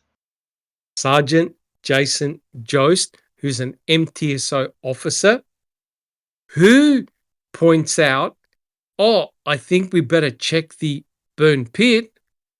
Sergeant Jason Jost, who fed bear 1 day prior with Koenig, who's a dog handler, and Winterdink. Sergeant Jason Jost, and who was in the gravel pit and in the Manitowoc County gravel pit with cadaver dogs. Sergeant Jason Jost, and who wrote an MTSO report who said, I started to put all of this together. Sergeant Jason Jost. Now, isn't it interesting that bone fragments were found outside the burn pit? Now, how on earth do bone fragments leap out of the fire, end up in the grass, totally missed by a cadaver dog, Brutus, remember, bypassed the burn pit and went for the burn barrels, the under burn barrels. This is all suggestive that the bones were added after November the 6th. Why? Because we've seen the photographs of Trooper Reese. There are no pile of bones in the burn pit, and it's consistent with the cadaver dogs missing everything. It makes no sense. Guys, do we have any comments? Yes. Do we have any? Yes, Alice. Nan's life in chat, she says, once again, My ex-firefighter husband had to move a burned body from a car. He told me the removed victim, his skeleton was intact, but when they moved body, his foot was still attached to a brake pedal. Jeepers. That's incredible. Yeah, correct. So in other words, even though there's a massive cremation event, you don't expect the skeleton to suddenly disappear. This is what Kratz didn't want to talk about. This is what Eisenberg was terrified to talk about. And what did they hide? Duke? Item BZ. They hid item BZ because they're thinking, wait a minute, you've got tiny bone fragments. And as Duke said, wait a minute, how is paper going to survive a big whopping fire? How is muscle tissue going to survive a great big whopping fire? And yet, in the same burn pit, you've got tiny bone fragments the size of your fingernail. Duke. Again, because you mentioned it, we look at the 10th. We look at how significant that day was. Not only the death certificate signed, we get the Gorlinski report saying we know that we believe Stephen killed her. November 10th is the day that item BZ is discovered as well. Okay. So, look, guys, I think we've done, have we done over 3 hours? I think we have. Yes, we have. I Doc, think we have. We're at 3 hours and 11 minutes, moving into 12. Okay. I'm pretty tempted to stop the podcast here. And the reason why is that now the next section we're going to go into is Sturtevant, right? And this can probably take well over an hour just on his stuff. Are you guys happy that we stop here? And the reason why is because next week I like to introduce Duke into the conversation, and here's some of his findings regarding the burn pit. Guys, are we happy for that? I think it's probably a good place to break if this is going to go where I feel 99% sure it's going to go, because it's going to get complicated if we don't. It's going to get very complicated. So I agree. Plus our brain is all mushed from all of this. Correct. So let me just summarize. Today, we focused on what Eisenberg talked about, the cremains. And that was important. Now, one thing about Eisenberg, she wrote several reports, and she kept on saying in her reports, oh yeah, from Calumet, they'll keep on sending me bones. They kept on sending her bones all the time. And her report goes on for over a long period of time. But it's quite clear. What we have is one human body. One. No duplicate bones were found. So she examined all of the cremains. And even Bennett, I believe, said that this is evidence of one person, right? So they never found two rib bones coming from the left side that belonged to the same rib, or similar spinal cord fragments, skull pieces indicative of more than one person. No, it only came from one individual. That individual happened to be an adult human female, right? No doubt about it. They looked at several diagnostic bones, and it actually proved that it was a single adult female human. The skeletal remains were almost like they were crunched because you had just fragments. Not one bone, whole bone, was found. None. The skull was crunched into pieces. The whole skull was crunched, right? Now, some people were even theorizing that the skeleton went through a rock crushing machine and crunched everything? I don't know. And what did Skalinsky say? Skalinsky said, did your uncle happen to drive a skid steer over the burn pit, implying the bones were crunched? Right? Now, they only found 50 to 40% of her skeleton. A lot of it is missing. I don't believe so. I believe the state's got it, but never released it. It was too horrific. Now, if you think that's crazy, look what happened to Sean. Look what Sean Rudy did to Christine Rudy. Cut her head off, arms, legs, through the torso in the river. So there's a lot of bone fragments which are missing. Where are they? It's likely that they found a torso that were able to identify Teresa Horbach. They had to. The coroner signed the death certificate on the 10th. They didn't even have Teresa's DNA standard, right? What the hell are they doing getting a pap smear if they already pronounced they're dead, right? So it's pretty obvious. They knew it was her. And I think the clue comes from two spots: the Manitowoc County gravel pit, Cuss Road. How do the burn electronics magically appear in Stephen Avery's burn barrel? It doesn't make any sense. It's those burnt electronics that point to Teresa Horbach, because remember, they saw the M for the Motorola phone, etc., etc. They must have found something that was proof positive it was Teresa Horbach. Otherwise, there's no way a coroner is going to say, yep, date of death, November the 10th. And Skalinsky turned the screws on Brendan Dassey on November the 10th. So already he's thinking, Skalinsky's thinking, either you were a witness or you were a co-conspirator on November the 10th. So it's very, very scary. So we looked at his testimony, what he said, and one thing stood out. No one smelled anything. I've never heard of a human body being cremated. No one smells a thing. No one, except Growell.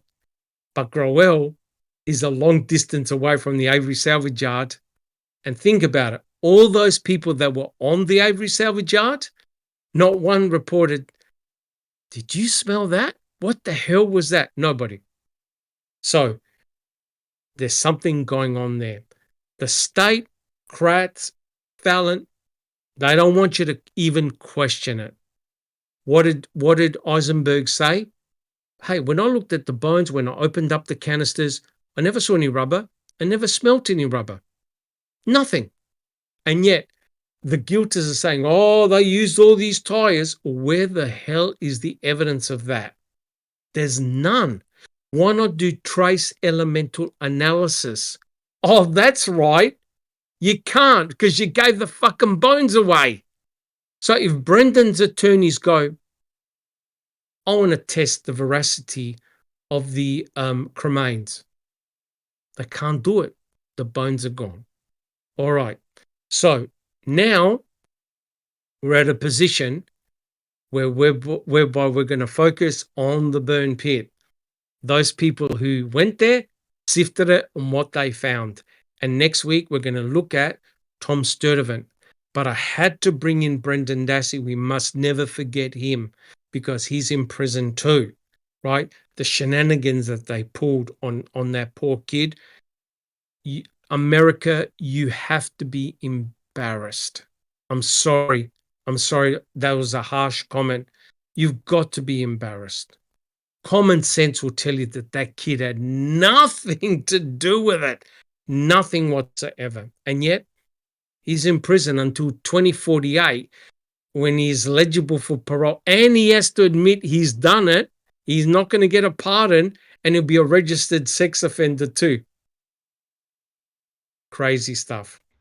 All right, guys. Well, look, I hope that you've enjoyed the podcast. I'm certainly learning new material all the time, and we're all stoked that you guys are here with your comments. So if you do enjoy what we've done, please subscribe. Put your DNA on the thumbs up button if you enjoyed the podcast. And please share the podcast with others. Hopefully, Kathleen Zellner, maybe Laura Nyrider, Steve Drizzen will get to see this podcast and try something different, right? As we've already gone through in the open mic, you're not going to get Bobby Dassey as a Denny past the judge. She's going to toss it out. You have to try something different. You really, really do. All right, guys. Well, look, thank you so much. Much appreciated. I want to quickly go around the panel. Tell us how you've been coming along and how things are happening. Jack 61, how about yourself? Well, first, I just want to comment on what you said about Brendan, and I can tell you, as an American, I'm your age, Doc, and I'm infuriated.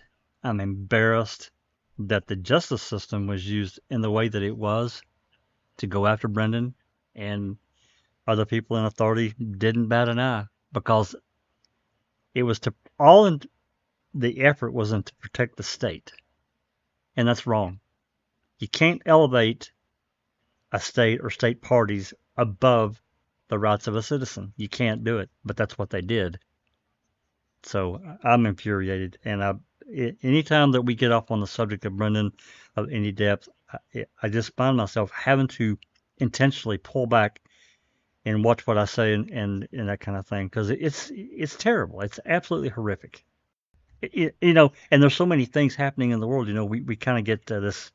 We're bruised up, but we kind of expect it, and it's like, well, just look what happened over here. So how bad does it have to really be before there's real change within the system? People will say, you know what, you can't do that. You can't do what you're doing to people. So anyway, that's enough about that. So I've been doing pretty good. We've been busy. I know you and Duke, and so many other people are continuing to do their thing, dig in, and with all these other elements around the case, and it's fantastic. So today's podcast has been really great. I'm glad that people have gotten a bit more educated about Skrlenski's report, DCI 33. It's bad. The 10th is definitely a watershed day. There's no doubt. And I'm glad you got that out too. It's great. And then moving into next week, I think it's going to be more eye-opening stuff between what you built up to and what Duke is going to begin to hopefully present us with his findings as well. It's going to blow your mind with what they actually did. It has nothing to do with what was happening in court. Nothing. No. So no, then go ahead. I was going to say, Jack's one, there were parallel stories, one of which they hid. Yes. There were parallel stories going on. One they didn't want you to know anything about. That's exactly right. And Kratz was able to pull it off. Whatever we think of him ethically and morally, it's really kind of beside the point, because he was in a position, and he had help. He didn't do it completely alone, but he was persuasive enough and had the authority to do what he did. So anyway, for moving in tomorrow for open mic, Travis is going to come back. We're going to do a part 2. Awesome. Yep. I think he's going to try to answer some more questions, and then we're probably going to get into this latest filing and moving forward with that, what it could mean. Because the rules of the court are not necessarily how we see things. They have their own process and all that, and I think it's really pretty terrible about how they approach arguments and what we see as a reasonable man, the reasonable woman, and what they actually do. I think it shows you the problems within the system. And I understand, other court cases and things that have happened that they cite and the reasons that they have arrived at certain things. It's kind of like, I'll just use Denny as an example, just briefly. You think about Denny and the requirements that a defendant has. He has to prove motive. And the state doesn't. It's wrong. Correct. It's just crazy. What I found particularly disturbing, because I read the report, I read the filing, is that unless you have caught Bobby Dassey looking at that vulgar porn, it's a non-issue. Unless you caught Bobby Dassey with Teresa's keys in his hands, it's a non-issue. That's Unless right. you call Bobby Dassey with her electronics, it's a non-issue. And she didn't even care that the RAV4 was outside the property. Didn't even care. And Nope. didn't even care if Bobby Dassey was potentially pushing the RAV4 up the driveway on Avery Road. Did not care at all. So it goes to show that for Stephen, the bar is set so high, it's impossible. It's impossible to breach. Because all you got to do is block one of those Denny prongs, end the party. End the party.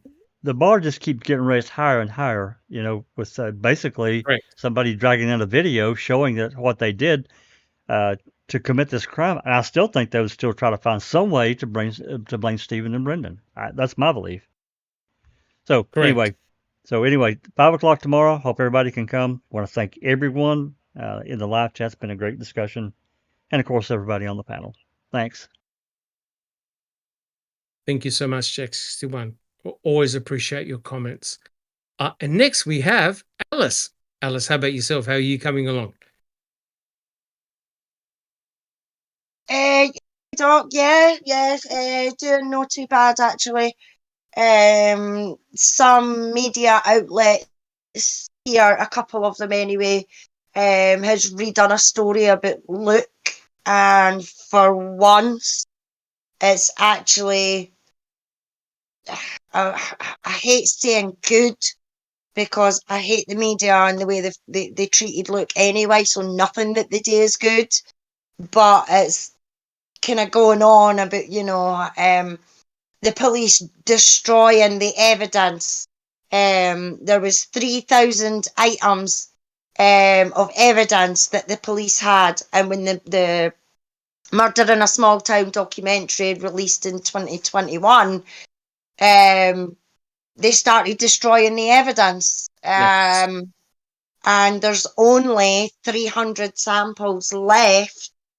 But luckily those samples are like biological samples, you know, it's swabs taken, swabs of stains and things like that was all over Jodie's body. And 10 out of those 300 have never been tested. So they've been reporting on this, which is a good thing in a sense, I suppose. We just need more. So on the 2nd of September, there's going to be a Independence March in Edinburgh. So a few of us are going to go to the Independence March. We're not going to have our, you know, big banners or anything like that, because it's an Independence March, but we are going to wear our T-shirts and take an information pack with us and hand the information pack out to people at the Independence March, because I'm up for independence myself anyway. So it's killing two birds with one stone. We're doing the March for Independence and also spreading the word for Luke. So that's hopefully coming up in the next few weeks, and hopefully going back to doing some videos next week, hopefully, fingers crossed. Awesome. And I think thank you so much, Alice. I think what we need to do is to get you and also Sandra, Dr. Sandra Lin, to do a little podcast with us and just bring us up to date with some of the new things that are happening. And you and Dr. Sandra Lin and I forgot the name of the other investigator. You're quite welcome to come on and do a podcast just to bring everything up to date. You know, it'd be awesome. That would be awesome. Great, Doc. Yeah, I know Sandra's taking a wee break just now. So we can get something like that sorted out in the future. Scott, I know Scott will come on any point probably and talk about the case. We just have to remember that it can go on for 2 hours, and I might have to translate a lot when it comes to Scott, because he talks really fast, you know, and some people don't pick up everything that he says, so I might have to do some translations, but it would be fantastic to get Scott on, and I'm sure he would be up for that. So I can always send messages and things like that and get something sorted for foul play. That's not a problem. Be awesome. Absolutely awesome. Thank you so much there, Alice. Thank you so much. And next we have that cheeky lad, Doc. Andy B. Doc, Yes, Jack. Just one comment about, and this is again kind of a zooming out of what Alice is talking about, and all these samples. Just to me, it really almost sounds like that they're protecting someone. Oh yes, yes. Or they don't want further investigation. Right. That's the problem with Kathleen Zellner. Kathleen Zellner is the stone in their shoe. They want, what did Kathleen Zellner say? They want us to go away and Stephen Avery to die. Yeah. They don't want a reinvestigation, just like with Daniel. They don't want a reinvestigation. Same with Luke. They don't want a reinvestigation because a lot of people's career are going to go down the toilet and it's going to destroy a lot of things. They do not want a reinvestigation. In fact, I even read some cases where they don't want, even though they've got the DNA samples, the DA and the attorneys don't want it retested. That's they right. want to reach finality. And that's exactly what this looks like. That they're getting rid of evidence, and they've had all these other samples, but they don't want to test them. So it just sounds like that they probably know who did it, and they're protecting them. That's just me, but I just want to make that comment to Alice. Yeah, thank you. Yep, that's a possibility. Thank you so much, Jack61. Andy B, how are you coming along? I'm coming along fine, thanks, Doc.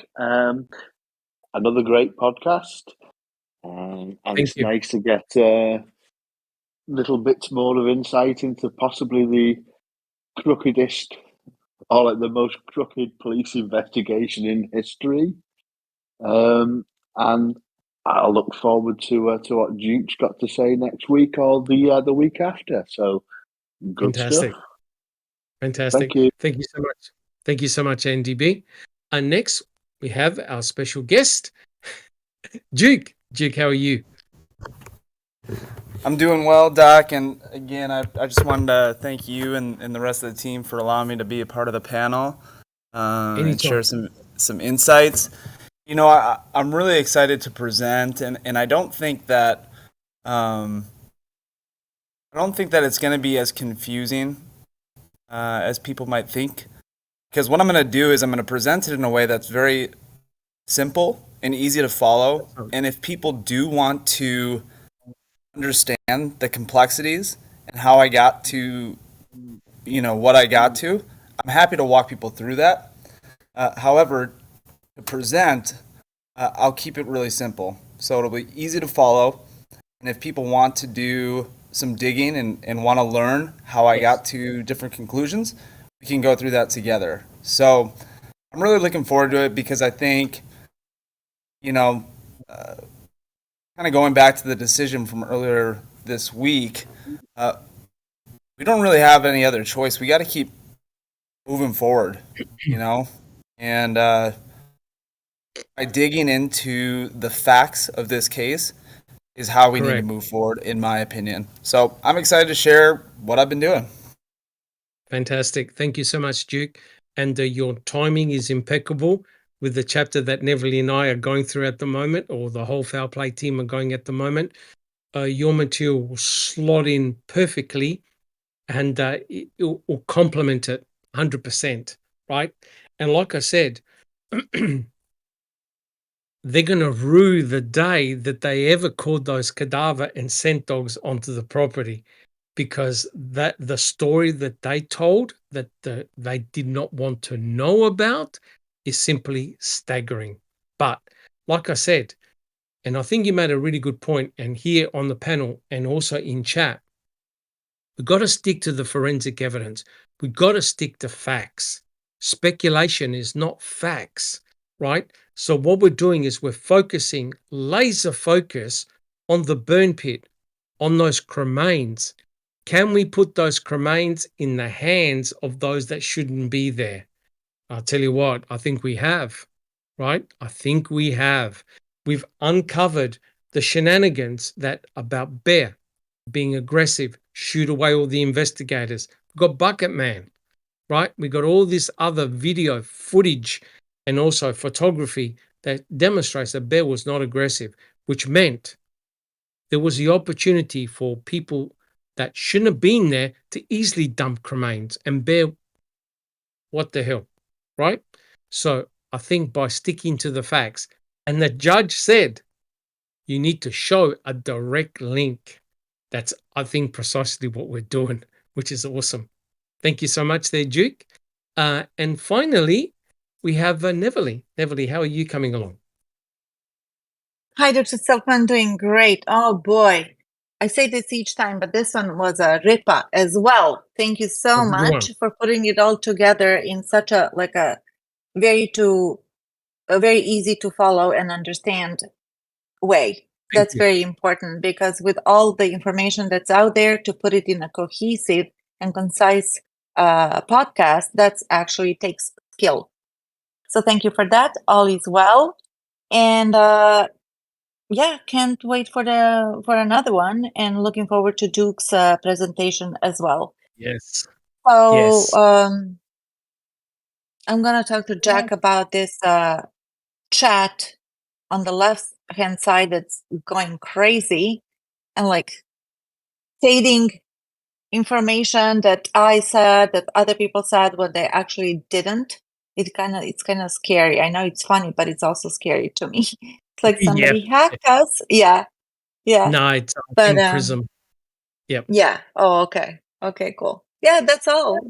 Just I truly enjoy being a part of Foul Play and being on the panel and just pushing through. We have nothing but time, and yeah, we will take advantage of that. Correct. Yes. How are you doing? I'm doing very well. Working very hard.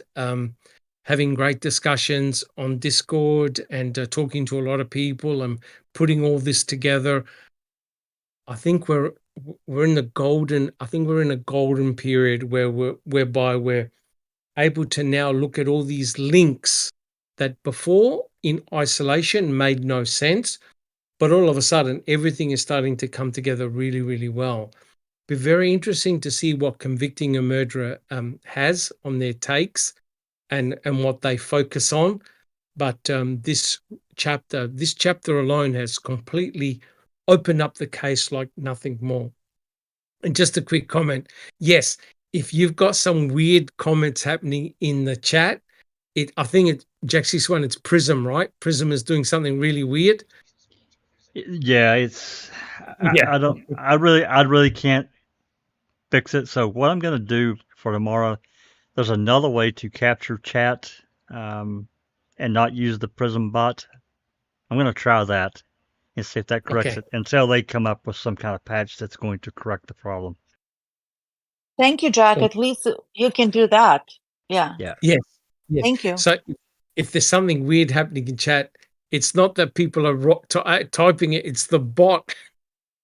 It's the bot that's going crazy. Yeah, it's getting, for some reason, it's getting stuck and then it gets out of sync. So if somebody else, it'd be like Neverly's, what she types shows up under somebody else's name.